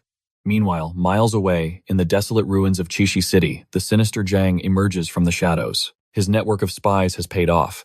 He bows before a mysterious mastermind eagerly leaking Hao's exact coordinates. A wicked grin spreads across the stranger's face. The prey is walking into their trap. He immediately transmits the glorious news to the ruthless Chief Hong. Fast forward 3 days.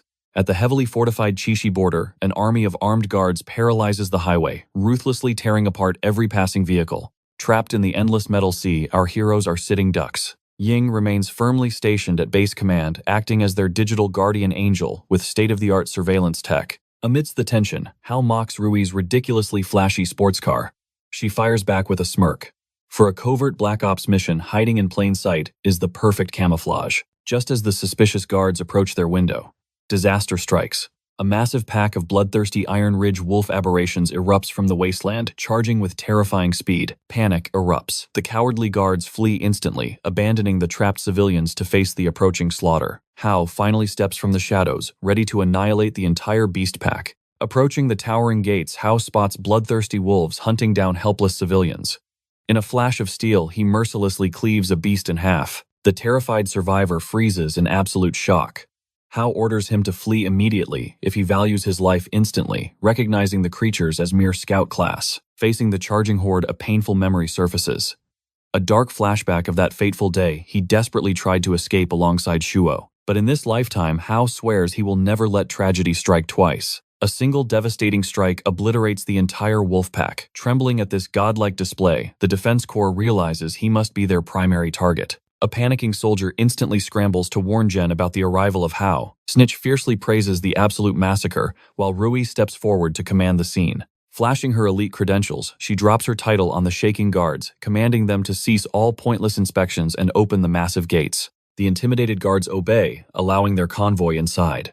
Heading toward headquarters, Hao points out the heavy aura of suspicion surrounding those random security checks. When she questions his instincts, he reveals that the guards were clearly hunting a specific target. Brushing off the mystery for now, he refocuses on their main mission, uncovering the hidden files of Shuo. Infiltrating the defense headquarters, they slice through the database only to find every trace of Shuo entirely erased. Rui narrows her eyes, sensing a massive conspiracy behind this completely deleted history. Panic hits Snitch hard as he uncovers a deeper horror. Countless soldiers and entire basic rosters have utterly vanished into thin air. Sharing her grim analysis, Rui wonders aloud if they have slammed into an absolute dead end. Refusing to give up, Hao demands an alternative. Rui instantly contacts the master hacker Ying, who promises results but demands time to crack the system. Knowing Ying possesses god-tier skills, they wait until Snitch suddenly formulates a brilliant plan. He suggests tracking down his old captain Jia, the man who originally mentored Shuo. Kicking down the apartment door, they are greeted by absolute chaos. Scanning the wrecked room, their battle-hardened instincts detect fresh combat scars. A brutal, desperate struggle happened right here. Hao pieces the puzzle together, blaming the corrupt city defense. Shocked by this wild accusation, Rui demands an explanation. Snitch reveals a buried grudge, recalling how those cowards tormented Jia until Hao brutally beat them into submission. The truth strikes like lightning. This revenge plot means Hao was the ultimate prey those guards were hunting. Smirking dangerously, he decides to face the trap head-on. Stepping outside, two defense officers are already waiting, claiming the squad has been highly anticipated. Rui demands answers. The smarmy leader steps up, introducing himself as Adjutant Li Ben of the city defense. Masking his killing intent, Li claims he heard of their arrival, and desperately requests their strength to find Jia. Rui senses deception, knowing this pathetic request makes zero sense for her squad. Pushing for his motive, Li spins a tale about hyperactive monster aberrations overwhelming his local forces. Following a strategic whisper from Hao, Rui accepts the trap, demanding that Li personally leads them into the danger zone. The coward immediately sweats and tries fleeing. Rui unleashes her deadly aura, coldly promising instant execution if he disobeys her absolute command. Trapped by his scheme, the shaking adjutant is shoved inside as they speed away. During the tense ride, Hao aggressively interrogates Li about these supposedly massive monster outbreaks. Hao bluntly asks if Li marched Jia to his grave. Sweating bullets, the liar frantically swears Jia volunteered for the suicidal mission. Arriving at the desolate wasteland, they step out. Instantly, Hao feels a suffocating pressure in the air and warns Rui. He notes the deadly silence. This zone was supposedly swarming with monsters, yet not a single shadow moves. In the background, a terrified Li desperately texts for an extraction squad to save his pathetic hide. Catching his suspicious movements, Snitch demands answers. Brushing him off, the cowardly rat tries slinking away into the shadows, claiming his job is done here. Like an unyielding wall, Rui intercepts his escape, completely locking down his path forward. Before she can extract the truth, an earth-shattering roar rips the heavy silence. Blinding lightning scorches the earth. Li drops screaming while Hao and Rui calmly face the apocalyptic descent of an overlord class Thunderbeast. The terrifying aura instantly explains everything. The lesser monsters had all fled from this apex predator's domain. Standing at the city limits, our trio stares up at the colossal, heaven-defying scale of the overlord beast. Connecting the missing squads, the fleeing monsters, and this demonic ambush, the absolute truth crystallizes.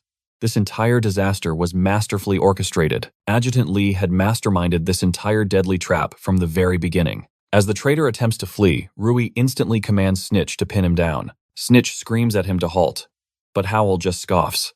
Only a complete fool would freeze with the Grim Reaper breathing down his neck. Suddenly, a devastating energy beam erupts. They dodge by a hair's breadth. Rui shouts at Howl to buy time while she retrieves her divine weapon. High above the chaos, Jang smirks from a rooftop. He pulls the beast's strings using cutting-edge sinister technology. His terrified underling gulps. Can this mere machine truly chain down such absolute savagery? Jang laughs mockingly. This power defies mortal comprehension. It is the foundation of their secret facility, churning out god-tier apex predators. His eyes gleam with pure greed. Offering Howl to their shadowy benefactors guarantees one glorious prize: absolute dominion over the entire city. Back in the war zone, Howl deeply analyzes his prey.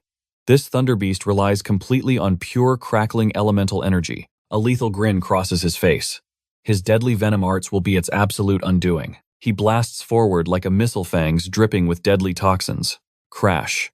An invisible wall of violent electromagnetism forcefully repels his ultimate strike. His beast form aggressively disperses. Howl's mind races.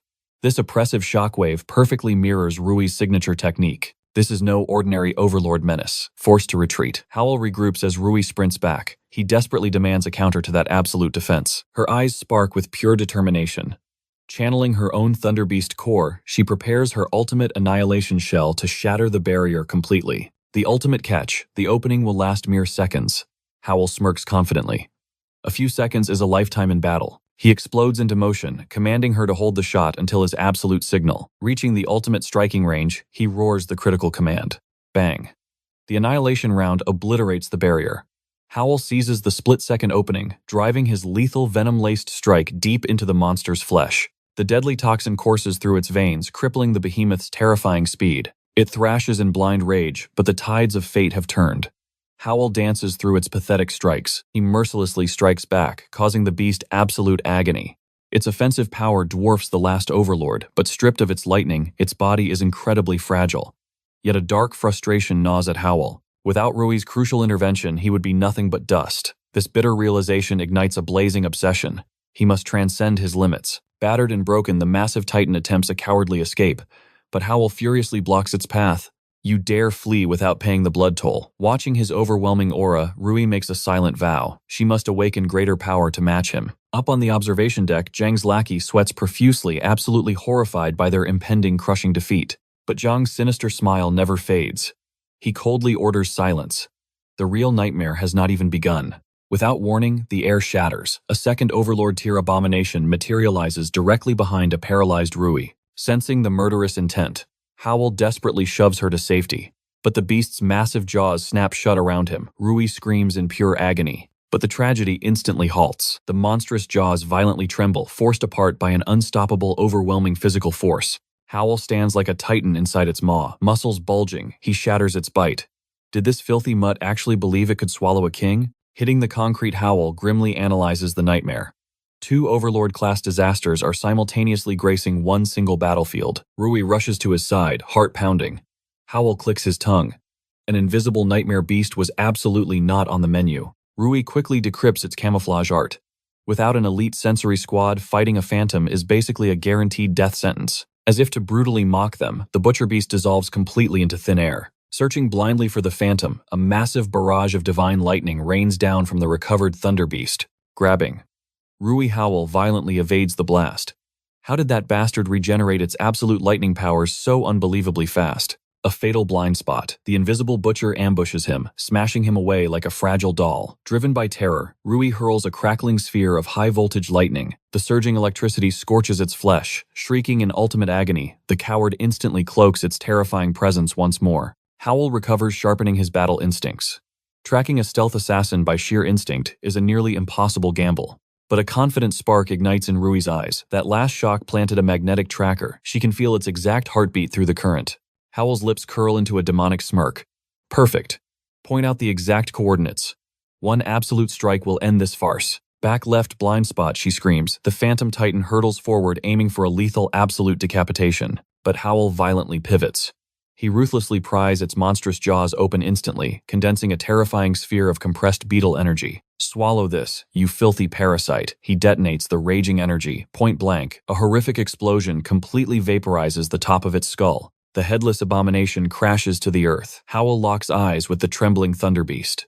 Only one target remains in his absolute domain. Crackling energy shields the beast. Hao demands Rui strip its lightning armor, but without her combat gear, that strategy is completely dead. A blinding plasma cannon erupts, dodging death by mere inches. They desperately need a completely new battle plan. Breathless Rui whispers a dangerous alternative to Hao. She will weaponize her final sparks to shatter the beast's absolute defenses. Ionized plasma surges over him. She screams a grim warning. 10 seconds of absolute power. One mistake, and it is over. Power coursing through his veins, Hao smirks. 10 seconds is a lifetime. He explodes forward, dodging a relentless storm of attacks. His mind races. One grazing hit before striking range means absolute instant death. Closing the terrifying gap, raw monstrous aura floods his right arm, violently triggering his devastating beastification technique. Fused with crackling lightning, his monstrous strike obliterates the Thunderbeast core Jang and his lapdog watch, absolutely paralyzed by sheer terror. 2 Overlord nightmares dead. Panicking, the cowardly Jang orders Squad 2 to unleash heavy anti-tank missiles upon the victorious survivors. No witnesses allowed. To ensure their total annihilation, he prepares to call the ruthless Green Vine Syndicate. Exhausted, Hao dispels his monstrous arm. The terrifying nightmare is finally over. Amidst the ruined city outskirts, he harvests the shimmering bloody beast cores.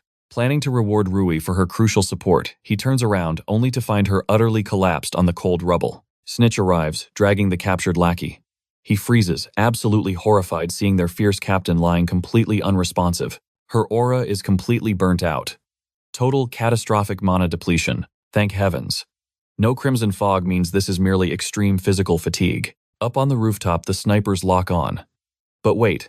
Their very own lackey Li is standing right next to the targets. Cold-blooded Zhang barks the execution order anyway. Li was merely bait.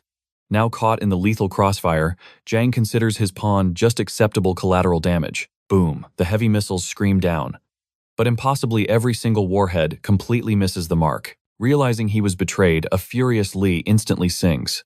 He reveals the entire twisted plot, exposing empty promises of immense wealth. High above, Zhang is absolutely losing his twisted mind. He screams at his men, completely baffled by their pathetic, embarrassing inaccuracy. Trembling, the snipers explain, the lingering static has totally warped the local electromagnetic field. Pinpoint targeting is totally impossible. Seizing this chaotic miracle, Hao orders Snitch. Grab Rui, flee instantly, and warn Commander Ying. Drag the treacherous Li along as undeniable proof. That critical report must absolutely reach the chief. Desperate Snitch begs Hao to retreat together. But staying together is a pure suicide pact. Hao stays behind, becoming the ultimate decoy against the incoming heavy barrage. Another deadly salvo rains down Hao, effortlessly shatters the missiles, locking his predatory gaze on the rooftop. Panic strikes Zhang. He commands his meat shields to attack, while he retreats, but Hao is a terrifying force. Blasting onto the roof like a meteor, Hao mercilessly slaughters the guards in mere seconds. Zhang gapes in sheer horror. How does he possess such monstrous strength? Hao violently hoists the traitor by his choking throat. The rat begs for mercy. Hao remains totally cold and completely unforgiving. Suddenly, out of thin air, a masked Class B Green Vine assassin lands a devastating blindside blow. While Zhang grovels like a worm, the masked phantom strikes again. Steel clashes as Hao is forced into a brutal counterattack. A frantic bone-crushing brawl erupts, but the assassin soon lands a sickening knockout hook. Spitting in disgust, the assassin calls Hao pathetic trash. He expected a legendary warrior, not some absolutely worthless sewer rat. Confirming his prey is down, the phantom violently glares at Zhang. He sneers, utterly disgusted that Zhang sacrificed 2 overlord beasts to such weak scum. The assassin vanishes into shadows, leaving a chilling threat. Never fail the syndicate again. Alone again, the coward viciously kicks Hao. Gloating, he video calls his goons, flaunting the defeated hero to the captive Jia Jun. Enraged, Jun screams pure murder through the screen. Zhang just laughs, drinking in the sweet despair. He barks orders to drag Hao to headquarters. A slow, agonizing torture session awaits, but fate spins differently. Barely conscious, Hao secretly devours the stealth beast core, fading into total darkness. Deep within the subterranean Green Vines facility, Howl jolts awake, bound by heavy chains inside a containment tube. Thanks to that consumed monster core, he awakens an elusive new power, the terrifying Shadow Sneak. This divine art grants him complete invisibility for 3 minutes, massively boosting his agility during that span. Even more overpowered. Exiting this stealth state guarantees a devastating armor-shattering critical strike on his next attack. Shattering his restraints upon awakening, Howl quickly realizes this secret dungeon lies suspiciously close to those ancient ruins. Such a massive, sinister operation thriving right beneath their city absolutely reeks of dark corruption. Panicking scientists immediately trigger the alarm, deploying armed guards. Unfazed Howell activates his cloak, completely blinding their surveillance network and vanishing without a trace. Heavily armed guards stack up outside, aiming their tranquilizer rifles ready to neutralize the escaping threat. Yet as the heavy doors hiss open, only empty air greets them. Clueless about his terrifying stealth mastery, the tactical squad foolishly charges inside to secure the perimeter. Hidden in plain sight, Howell smirks at his flawless technique. However, this god-tier stealth only lasts 10 short minutes. Moving like a phantom, he locates Jia, ruthlessly striking down the stationed guards in a heartbeat. Dropping his aura, Howell tears the steel cage open. A stunned Jia praises his monstrous growth, which Howell humbly attributes to his senior's strict guidance. Chugging down some water, Jia listens as Howell reveals his true motive, uncovering the dark truth behind Shu's vanishing. He never meant to drag his senior into hell. Surprisingly, Jia admits he has been hunting for Shu too. The twisted conspiracy runs far deeper than anyone originally feared. Jia explains the sinister plot right after their squad formed. Superiors exiled their comrades away on fake special missions. Those brave warriors completely vanished.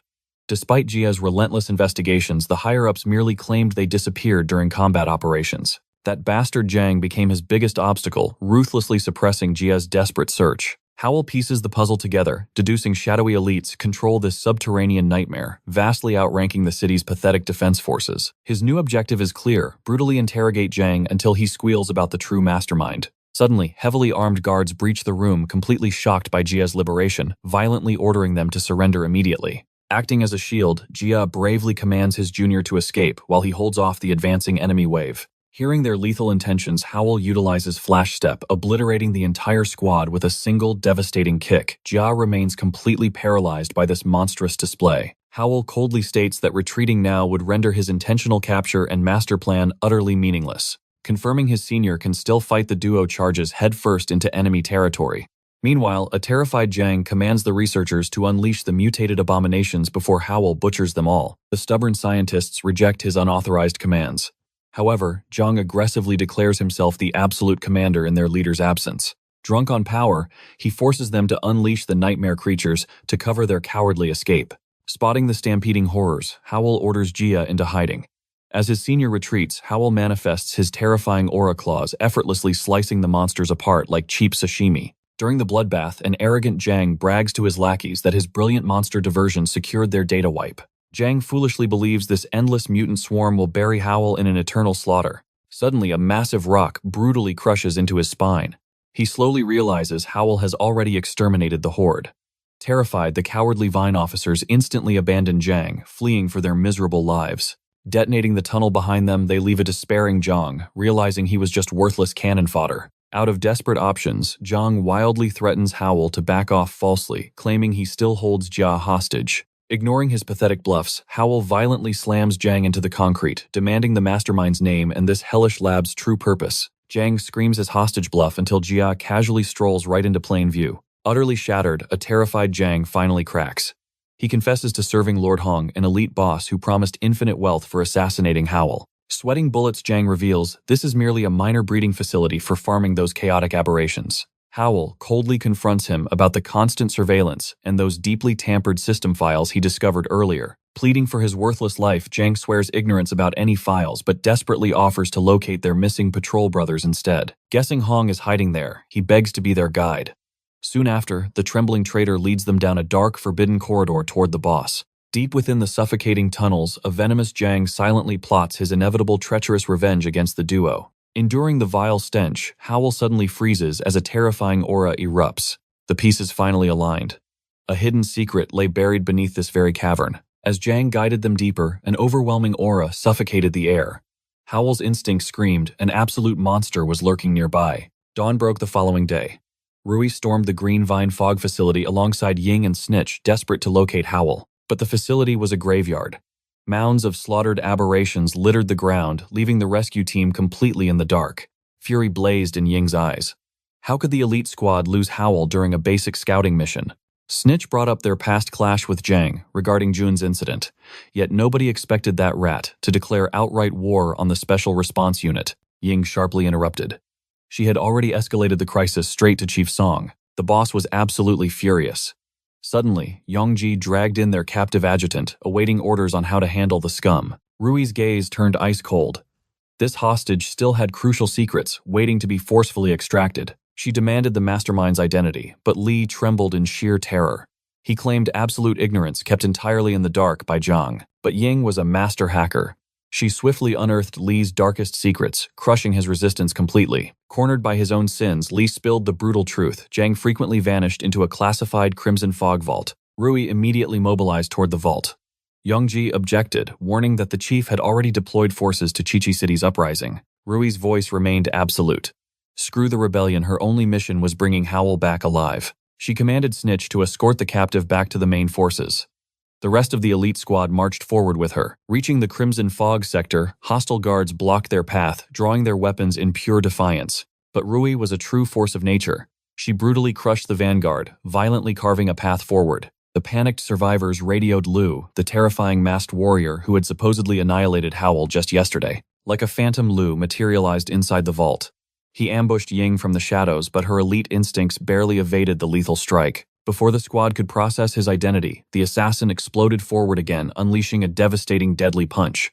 Yongji intercepted the blow like a shield, yet despite his iron-hardened aura, the sheer impact blasted him across the room. Rui retaliated with blazing speed, but Lu sidestepped like a ghost, burying a brutal fist deep into her stomach. A ruthless kick followed, launching her violently into the concrete wall as absolute despair gripped her team. Hauling her off the rubble, Lu sneered at the legendary Blazing Blood Squad. He mocked her weakness, calling her even more pathetic than the trash he eliminated yesterday. Rui spat blood fiercely, declaring that Howell would never fall to a weakling like him. Provoked, Lu hurled her skyward, preparing an execution strike. Suddenly, the steel doors shattered. Howell exploded onto the battlefield, sending the assassin flying with a thunderous punch. Moving instantly, he caught her midair in a perfect, heart-fluttering embrace.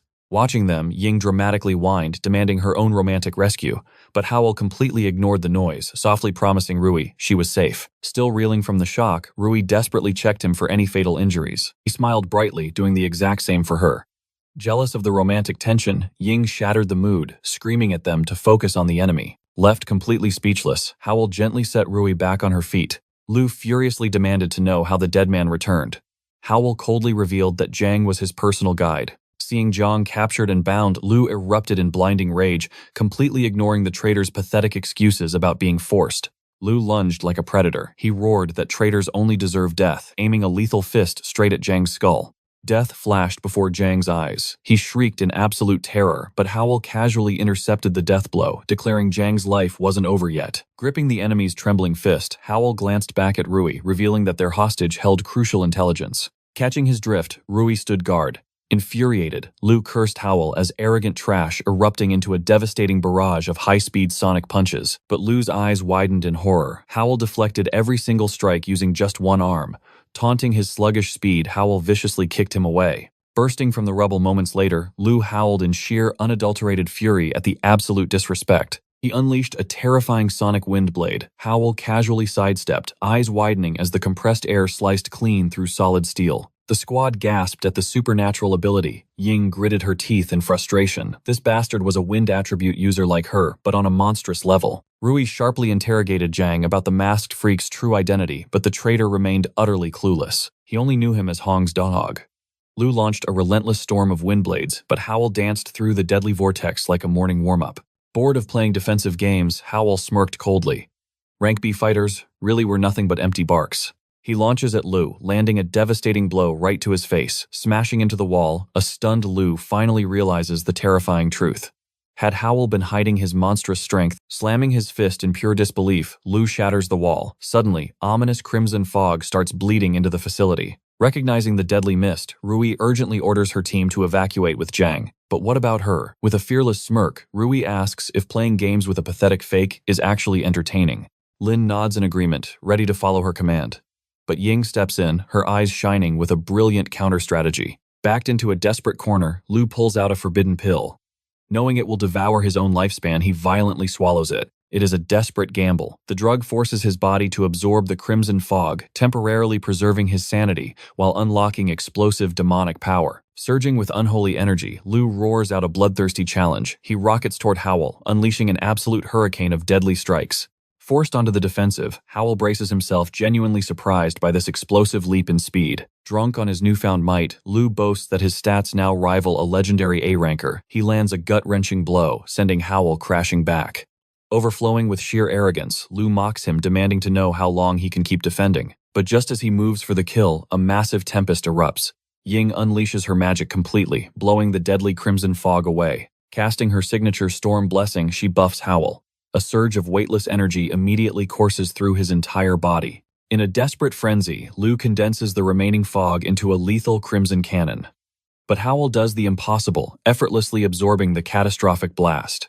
In a flash, Howell materializes right in front of Lu. He unleashes a merciless barrage of devastating punches. Staring him down, Howell coldly declares he never needed the crimson fog to crush him. Pounding him into the unforgiving concrete, Lu is left completely paralyzed by fear. Just what kind of absolute monster is he fighting right now? Lifting the battered villain Howell demands Hong's exact location. Meanwhile, observing this one-sided massacre from the storage base, Hong's subordinates break into total panic. However, Hong simply smirks. He admits he is genuinely impressed by Howell's overwhelming expectation-shattering power. Trembling, his lackeys beg for orders. Hong coldly commands them to erase every trace of data and prepare for an immediate tactical retreat. But before vanishing, he ruthlessly activates a hidden terminal. Deep below, an ancient, terrifying slumber is finally broken. Back at the battlefield, Howell attempts to interrogate Lu, only to realize his brutal beatdown had already knocked the villain out cold. Howell sighs in disappointment. He had barely tapped into his true strength, secretly hoping Lu would have offered a real challenge. Shifting his piercing gaze, he locks onto a trembling Zhang. He orders the coward to guide them straight to the missing patrol members. Paralyzed by sheer terror, a whimpering Zhang complies, leading the hero down a pitch-black, narrow underground labyrinth. Their path is blocked by a massive steel door, strictly locked behind an encrypted security protocol. Refusing to play by their rules, Howell casually shatters the vault door with terrifying brute force. Approaching a second barrier, Howell pauses. He senses faint life forces inside. Smashing it now could risk violently killing the innocent hostages trapped behind the steel. Smiling confidently, Ying steps up, deciding to put her elite hacking skills to the ultimate test. Connecting her advanced tech, her fingers dance across the interface. The firewalls shatter, forcing the heavy doors open. But the horrific sight beyond the threshold freezes their blood. It is a living nightmare they could never have imagined. Countless human test subjects float lifelessly inside, towering fluid tanks, boiling with righteous fury. Rui lifts Zhang by his collar, demanding answers for this atrocity. Sobbing and begging for mercy, Zhang swears he knows absolutely nothing. He was just a pathetic pawn following orders. Scanning the morbid laboratory, Howell finally locates Awo imprisoned inside a chilling life support tube. He prepares to smash the glass, but Ying urgently blocks his path. She warns him the tanks provide critical life support. Forcefully shattering them now would be a guaranteed death sentence for everyone trapped inside. They need a calculated plan.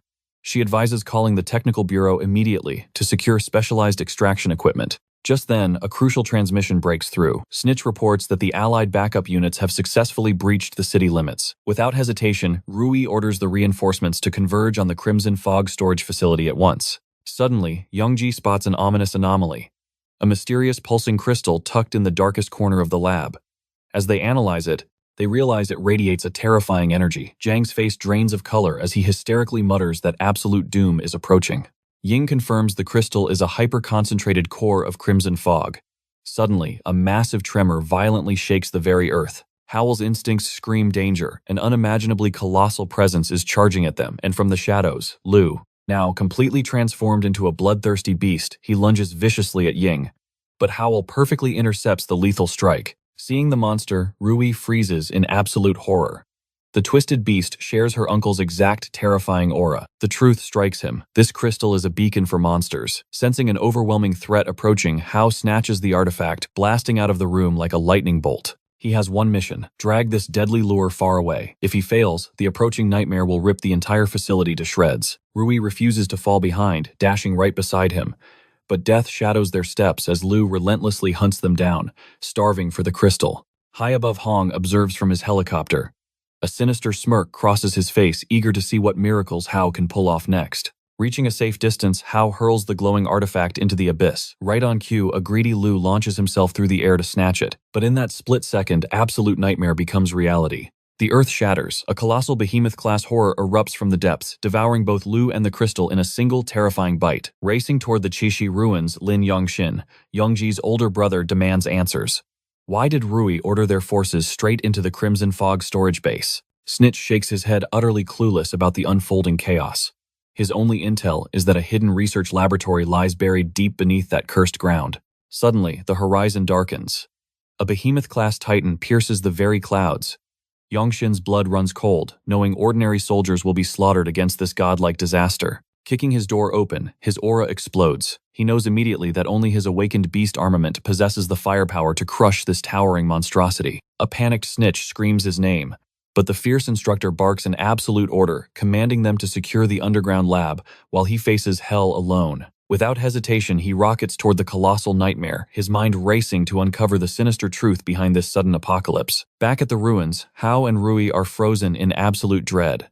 What demonic force could have possibly summoned a titan of this scale? The mountain-like beast locks its terrifying gaze onto them. Tasting Hao's overflowing aura, it unleashes a heaven-shaking roar and charges straight for him. Hao's arm morphs into pure beastly destruction. He lands a devastating strike, but the monster's iron-like flesh completely shrugs off the attack. Panic grips Rui's heart as she desperately screams for a tactical retreat. But Hao stands his ground. The beast hungers for his aura alone. If he flees now, this unstoppable calamity will trample right over the Crimson Fog base, slaughtering everyone. With blazing resolve, he orders her to evacuate the underground survivors. He alone will become the ultimate shield against this towering nightmare. Face a behemoth alone, it is absolute suicide.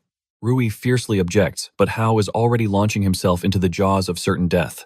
Rui shrieks his name in sheer terror, but she bites her lip, knowing she cannot let this monster obliterate the vital clues she bled to uncover. Deep within the lab, Ying frantically monitors Shue's fading life signs. Diving into the secure database, a chilling realization strikes. His entire past has been methodically erased. A cold sweat drops down her face. This total data wipe was the flawless work of an absolute phantom. Suddenly, the reinforced doors burst open. Snitch storms in with heavy backup. Seeing Ja alive and completely unhurt, a massive wave of relief washes over him. However, his breath quickly catches.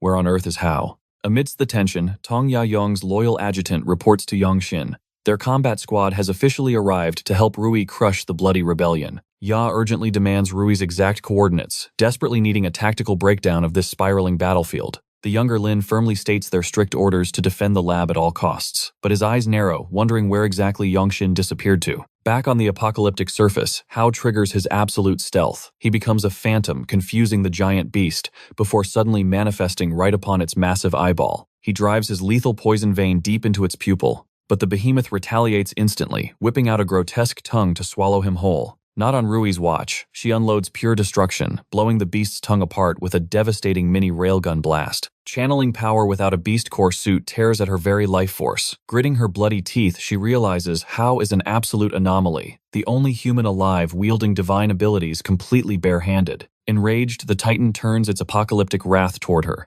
Hao burns his remaining aura to intercept, but the distance is just too great. A desperate scream tears from his throat. Suddenly, a catastrophic explosion sends the Titan flying. As the smoke clears, the legendary instructor Lin Yong stands tall before them. Glancing back to ensure their safety, the veteran warrior locks his piercing gaze onto the colossal nightmare, a behemoth-class disaster. His tactical mind calculates instantly, ordering them to fall back. This A-rank powerhouse unleashes a scorching inferno, engulfing the towering beast in blinding flames. Hao and Rui watch in pure awe. The sheer magnitude of his aura proves the absolute gap between a rookie and a master. Yet, the monster emerges completely unscathed. Realizing this flesh is like impenetrable armor, Lin immediately channels his aura for an even more devastating strike. But the creature defies all logic. Instead of a brutal counterattack, it spews a choking, hellish sandstorm, plunging the entire battlefield into blinding darkness. Vision hits absolute zero. It is a terrifying death trap. Hao's sharp instincts scream. He detects a massive rumble beneath their feet. He roars a warning, and they scatter just as the monstrous jaws explode from the earth. They survive the ambush, but the suffocating sandstorm still completely blinds them. Like an angel descending, Ying appears on the perimeter, unleashing a majestic hurricane. Her wind mastery shatters the dust, restoring the battlefield to crystal clarity. Rui's eyes widen in absolute shock. Wasn't she supposed to be guarding the fragile hostages deep inside the underground stronghold? Youngji catches his breath, revealing that Lin's elite reinforcements are already crushing the remaining threats. Moving as one, the squad utilizes their overwhelming numbers, weaving through the battlefield to create lethal blind spots. The monster attempts a cowardly burrow, but a devastating Inferno Hurricane combo from Lin and Ying seals its escape. Impossible. The colossal creature brushes off the ultimate strike, its flesh instantly knitting back together in a terrifying display of regeneration. Lin barks a grim order. The only way to slay this immortal nightmare is to shatter its monstrous core. But searching for a tiny crystal inside a mountain of mutated flesh, it feels like an impossible gamble. A blinding sandstorm erupts, quickly torn apart by Ying's gale force winds. Seizing the opening, Rui unleashes her electromagnetic induction, scanning the behemoth's biology. She pinpoints the hidden core, but the immense exertion completely drains her spiritual reserves. Lin immediately orders Yongji to evacuate her from the deadly blast zone. Guided by her coordinates, Lin channels a concentrated blazing inferno directly into the beast's left flank. The terrifying blast rips flesh from bone, finally exposing the glowing core. He and Ying unleash a relentless barrage of elemental fury. Yet the monster's absolute defense absorbs every strike without a scratch. Watching their desperate struggle, Hao realizes only his devastating cannon blast possesses the sheer destructive force needed to end this. However, a grim reality hits him. His crimson fog energy reserves are dangerously empty. The brutal deathmatch against Lu Feng had completely drained his absolute limits. Suddenly, a familiar glow catches his eye. The mystical crystal lies abandoned on the ground, defying all logic since the beast consumed it. A realization strikes. Lin's explosive barrage must have forced the creature to regurgitate it. Remembering Ying's analysis about its pure crimson fog density, Hao grips the crystal tightly. It is time to gamble his life. Sucking in the energy, a terrifying tidal wave of power violently ravages his veins. Simultaneously, the enraged behemoth forcefully swats away both Lin and Ying. Roaring with bloodlust, the titan locks its gaze onto Yongji. The young warrior desperately sprints across the battlefield, carrying the exhausted Rui to safety. As the maw of death descends upon them, Hao materializes. Wielding a colossal supercharged crimson rosen gun, he obliterates the beast's core into absolute nothingness. In a hazy void, Shu runs into his arms, holding him tight. She tearfully asks where he vanished to, while he chokes back guilt, taking all the blame. He questions her sudden appearance inside his spiritual realm, but she looks utterly lost. Scanning the eerie emptiness, he demands to know their true location. Grasping her delicate hands, a sudden spark ignites his flesh, swiftly consuming his entire body. Horrified by the sudden blaze, Shu desperately cries out his name, but he screams at her to stay far away from the cursed flames. Jolting awake with a terrified scream of her name, the nightmare lingers. Visions of his burning, mutated limb and her desperate pleas for salvation haunt his waking mind. Disoriented Hao scans the unfamiliar ceiling. Instructor Lin's stern voice echoes through the sterile room, revealing they are inside the Blazing Blood Medical Research Institute. Startled by his mentor's sudden presence, Hao demands answers. Lin coldly states that Hao's unprecedented condition required strict personal supervision. The instructor stood guard, ready to brutally suppress any monstrous rampages if Hao snapped. Discovering he was comatose for 3 agonizing days, Hao realizes Lin was moments away from executing him right on that medical bed. Narrowly escaping an executioner's blade, a grim truth settles. The military will never trust a humanoid anomaly. Accepting this harsh reality, he vows to exploit their resources to rescue Shu. Immediately, changing the subject, Lin confirms the surviving squad has safely retreated to the main base. But the moment he presses for updates on his sister, the door violently kicks open. Ying charges inside, eyes wide at his miraculous recovery. Ignoring his protests, she ruthlessly inspects his physique. To her absolute shock, his body perfectly assimilated that lethal dose of highly concentrated crimson fog. Gripping his collar tightly, a mix of awe and terror flashes in her eyes. She demands to know what kind of monstrous entity he has truly become. Swatting away her intrusive hands, Hao's eyes turn cold, demanding immediate answers about Shu. Heavy footsteps echo down the sterile halls. Led by his comrades, Hao finally arrives at a high-security isolation ward containing his beloved sister. With a heavy sigh, Ying reveals that Shu soaked in terrifying levels of crimson fog. Despite a miraculous lack of mutation, her soul seems trapped in an endless void. She remains completely comatose, without a single flicker of awakening. Blazing fury erupts from Hao, cursing Jiang's twisted soul for breaking his sister. Demanding to know the true puppet master, he freezes as Lin drops a shocking bombshell. Jiang has fully confessed. Anticipating a direct link to the sinister Greenvine faction, Hao is blindsided when Rui suddenly steps from the shadows, shattering his assumptions. Her voice trembles as she reveals the twisted truth. Jiang brazenly claimed absolute responsibility. Stunned by her sudden appearance, Hao furiously questions the validity of this absurd confession. He angrily lists the damning evidence: Lu Feng's betrayal, the subterranean monster breeding grounds, and the horrifying human experimentation farms. None of it adds up. Meeting his intense gaze, Rui calmly agrees. Having eavesdropped earlier, she knows a terrifying phantom hand is secretly pulling strings. The crushing reality. Every single trace of evidence points exclusively toward Jiang. She orders him to follow. Her father demands an audience. Hao questions her tracker instincts. Rui smirks. Ying fed me your exact coordinates. Irritated by this technological stalking, Hao clicks his tongue. Will this omniscient system constantly spy on his every move? Reaching the commanding office, the chief of staff's heavy voice grants them entry. Inside, Rui's father, the brilliant head of research, gestures for his comrade to join the tense summit. Tension fills the room. Rui's father cuts to the chase. Hao's legendary triumph over the behemoth-class aberration has already shaken the world. Because of this explosive feat, the military and shadowy factions are now hunting his shadow. Highlighting the sheer danger of his newfound fame, he presses Hao for his next strategic move. Hao reflects on his shattered plans. He wanted to remain a ghost, but fate violently flipped the board. This summit wasn't a mere interrogation. Sensing hidden depths, Hao deflects the pressure, demanding the chief's true perspective instead. Director Song narrows his eyes, probing if Hao grasps the dark abyss surrounding Jiang. Hao suspects hidden secrets. Song drops a bombshell. The Green Vine Group publicly denied any connection to the sinister underground basement or the beast-taming facility. He taps the crystalline display. Official records confirm absolute zero executives named Hong. The ultimate nightmare. Green Vine's deep military roots make them practically untouchable. To pierce their armor, they need absolute ironclad proof. The lead scientist sighs heavily. With traitors rotting the military core, the untouchable higher-ups would instantly crush any Green Vine investigation. Hao demands a name. Who holds such absolute authority? Director Song's voice chills. They are the absolute apex of our world. They are the supreme overlords. The zenith of the SU government. The old fox bares his fangs. He wants to wield Hao's monstrous strength as his personal sword. The chilling truth dawns on Hao. The chief feels no sympathy. He merely sees a powerful, expendable pawn. Rui's eyes flash with defiance. She fiercely protests, questioning why they would push Hao into an already deadly crossfire. Instructor Lin, reading Song's ruthless chessboard, finally breaks his silence regarding Hao's cursed destiny. His words cut like glass. Hao must awaken as the predator or die as pathetic prey. Old Man Song raises a hand. Do not answer blindly. He commands Hao to weigh his fate carefully. Restoring Lin Yongxian's authority, the tense meeting dissolves. Under the moonlight's cold embrace, Hao stands atop the towering fortress. His mind battles through the turbulent choices. Days bleed past. At Central Command, Chief Song orchestrates a brutal 3-month joint faction survival crucible. On paper, it is a glorious mission to forge the new blazing blood recruits into unstoppable weapons, the hidden agenda. To stall an explosive civil war, slaughter the lurking rats, and force absolute military unity. Yet within this rising storm, the chief's heavy burden still shackles Hao's thoughts. Inside, blazing blood power equals currency.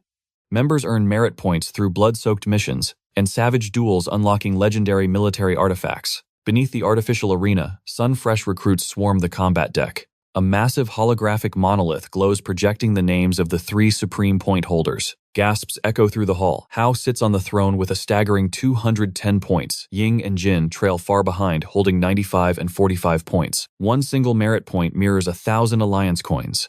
This astronomical wealth elevates Hao far above ordinary mortals. Jealous whispers ignite.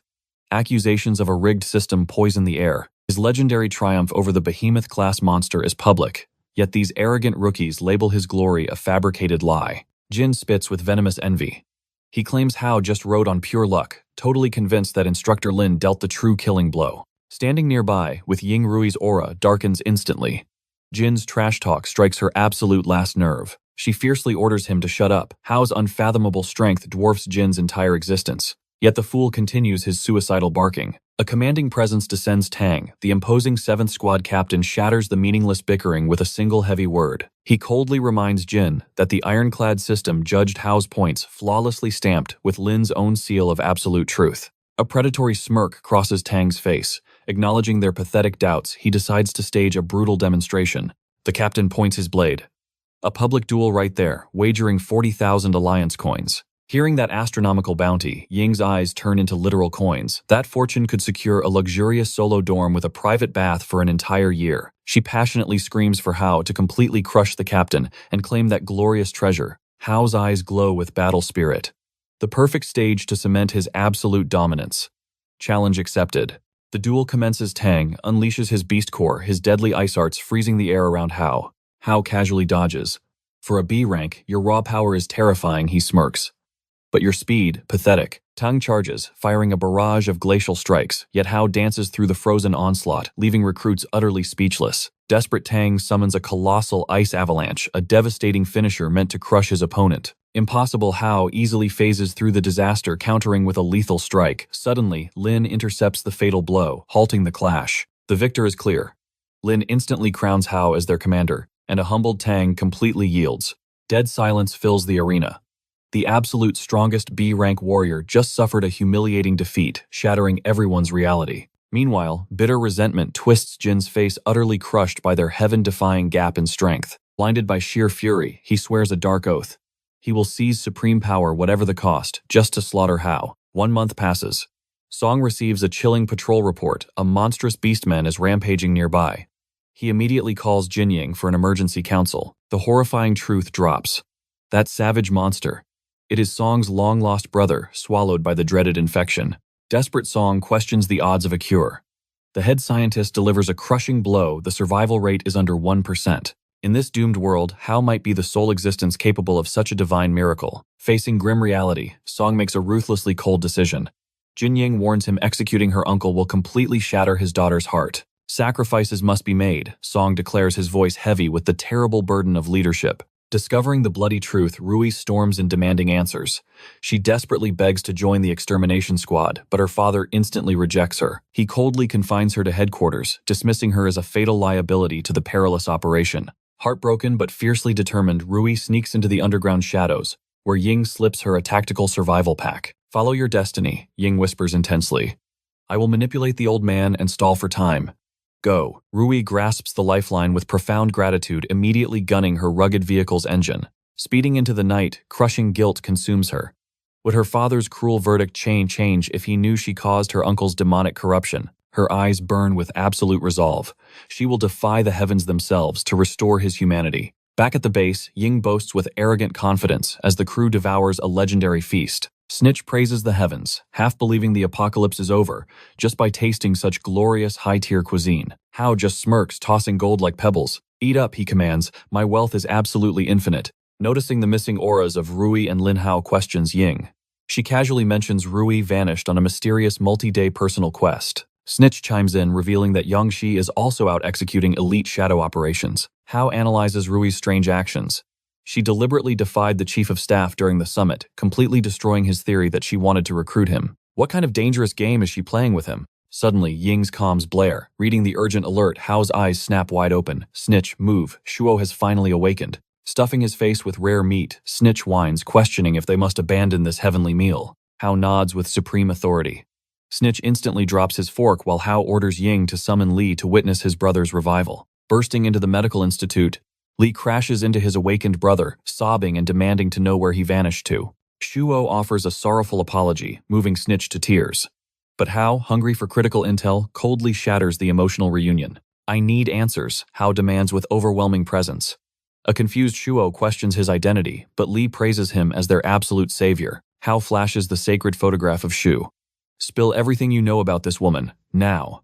Memories flood back. With Ying's gentle push, Shuo recounts the apocalyptic day. The crimson fog descended, turning his rescue mission into pure hell. The bloody nightmare still haunts his soul. Amidst chopper wreckage, he discovered Shu, her memories completely wiped clean. Miraculously unharmed, they immediately evacuated her to the heavily fortified military sanctuary. But peace was fleeting.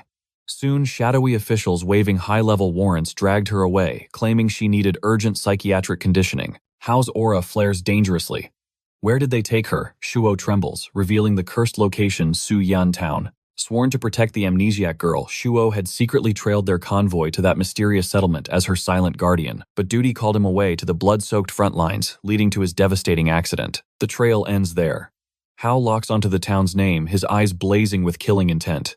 His next hunting ground is set. Meanwhile, Ying watches them silently. Remembering her uncle's vanishing act here, she knew fate wasn't playing games. What dark secrets lay buried within Suyin Town? As night fell over Suyin's outskirts, Rui glared at the heavily fortified. Could he be trapped up high? Without hesitation, she scaled the towering barricades. From the shadows, she caught whispers. The Kingpin demanded absolute silence regarding this cursed territory's hidden operations. Her gaze landed on twin transport rigs packed with cargo. What twisted contraband warranted such intense paranoia? Piercing sirens suddenly shattered the silence. Her stealth was compromised.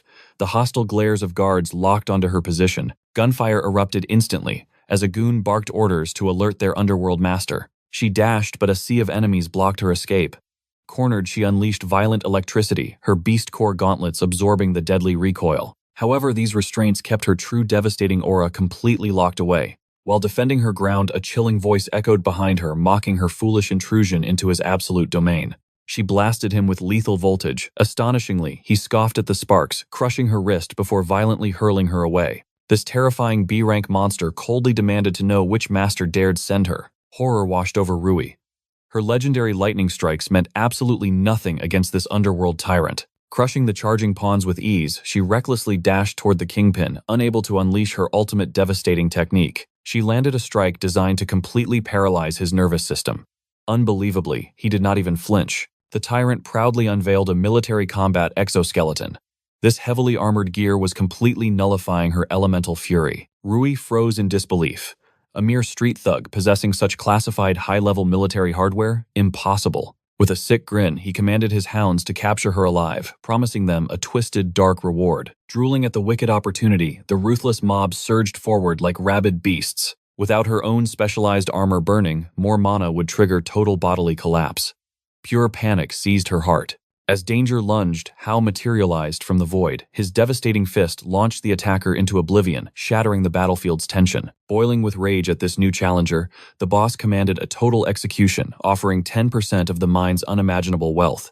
Before they could reach him, Ying descended like a storm. Her ferocious hurricane art swept the trash away instantly. Watching his entire squad get humiliated, the furious overlord finally unleashed his true murderous aura to end this. As lethal energy condensed around the tyrant, Rui screamed a desperate warning to Hao.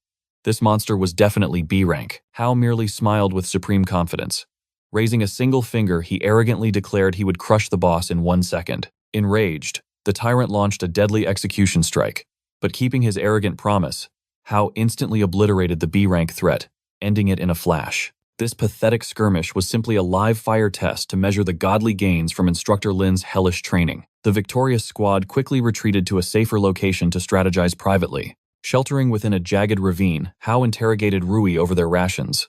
Why did she mysteriously vanish without a single trace? He was utterly mind-blown to learn she had completely abandoned her family's watchful eyes. Ying demanded answers about the ambush.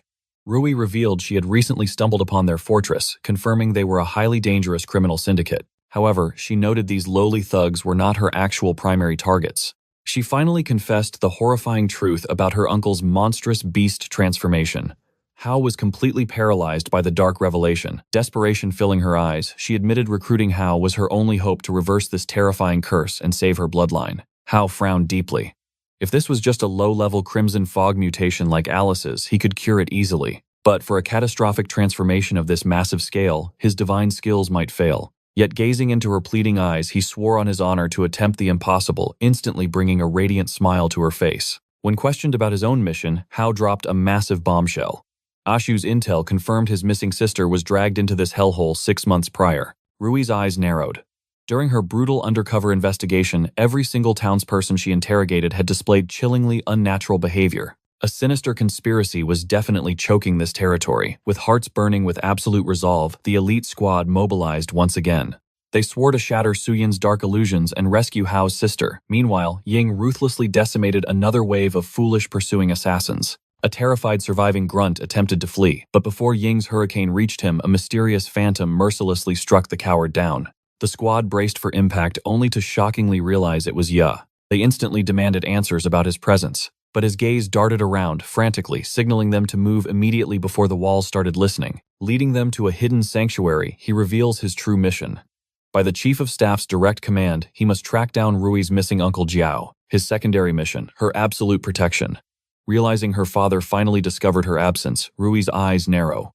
Are you operating alone? Ya shakes his head. His elite squad waits at a mountain base camp.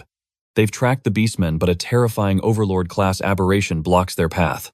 Now they desperately seek a detour around this absolute nightmare. Lowering his voice, Ya offers an escape. If she abandons this foolish quest and returns, her father might reduce her impending punishment. He practically begs them to turn back. But Rui stands firm. That's her blood on the line. Only her presence can prevent the vanguard from executing her uncle. Ying fiercely grips her weapon, vowing to follow her best friend into the abyss. Witnessing their unbreakable resolve and blazing determination to fight, Ya finally surrenders. "Survive this and you return to headquarters with me," he commands. He reveals a hidden, forgotten mountain trail his scouts discovered. While broadcasting their coordinates, Hao suddenly intervenes. His eyes gleam with suspicion. "During your beastman hunt, did you spot any hidden research facilities?" Ya freezes, utterly stunned. "How did you possibly know about that?" he gasps. A previous clue from Shu had sparked a theory. After scouring the abandoned town, Hao deduced the dark laboratory was buried within these very peaks. Weapons drawn, the strike team advances. Reaching the ominous cavern, Ya gestures toward the darkness. 0 electronic signals inside. It's completely off the grid. Just as Rui steps into the abyss, Hao blocks her path. He presents a mysterious cloth-wrapped blade, forged using the legendary Thunderbolt Beast Core and 150 Grand Alliance coins. Ying pouts in extreme jealousy, but Hao smirks. "Earn your own gear. Keep your senses sharp and weapons ready."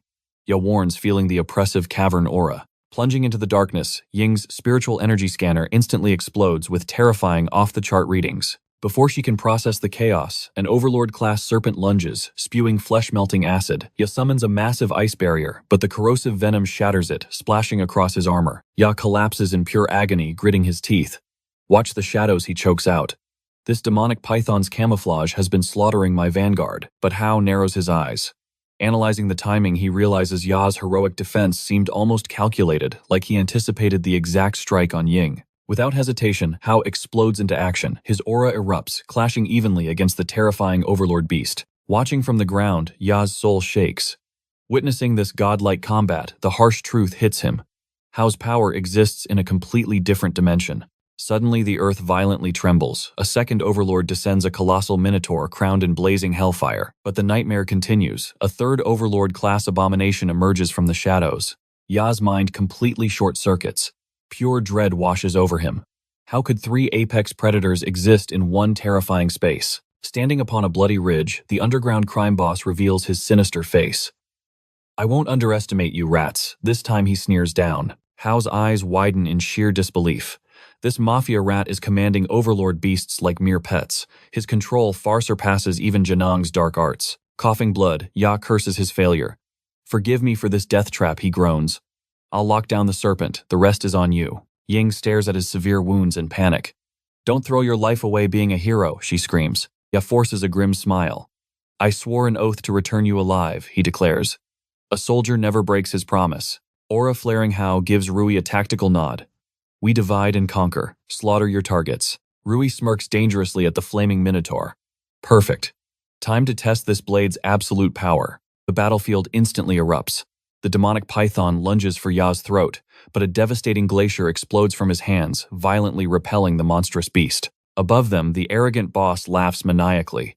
He gloats over his steel lizard, boasting that its ultimate armor is completely impenetrable. He mocks Ying as dead weight. "It's a 4-on-1 slaughter. You're completely finished." Hao just smirks, his spiritual pressure crushing the very air. "Check your math, idiot. You just provoked a furious Rui, and that's your fatal mistake."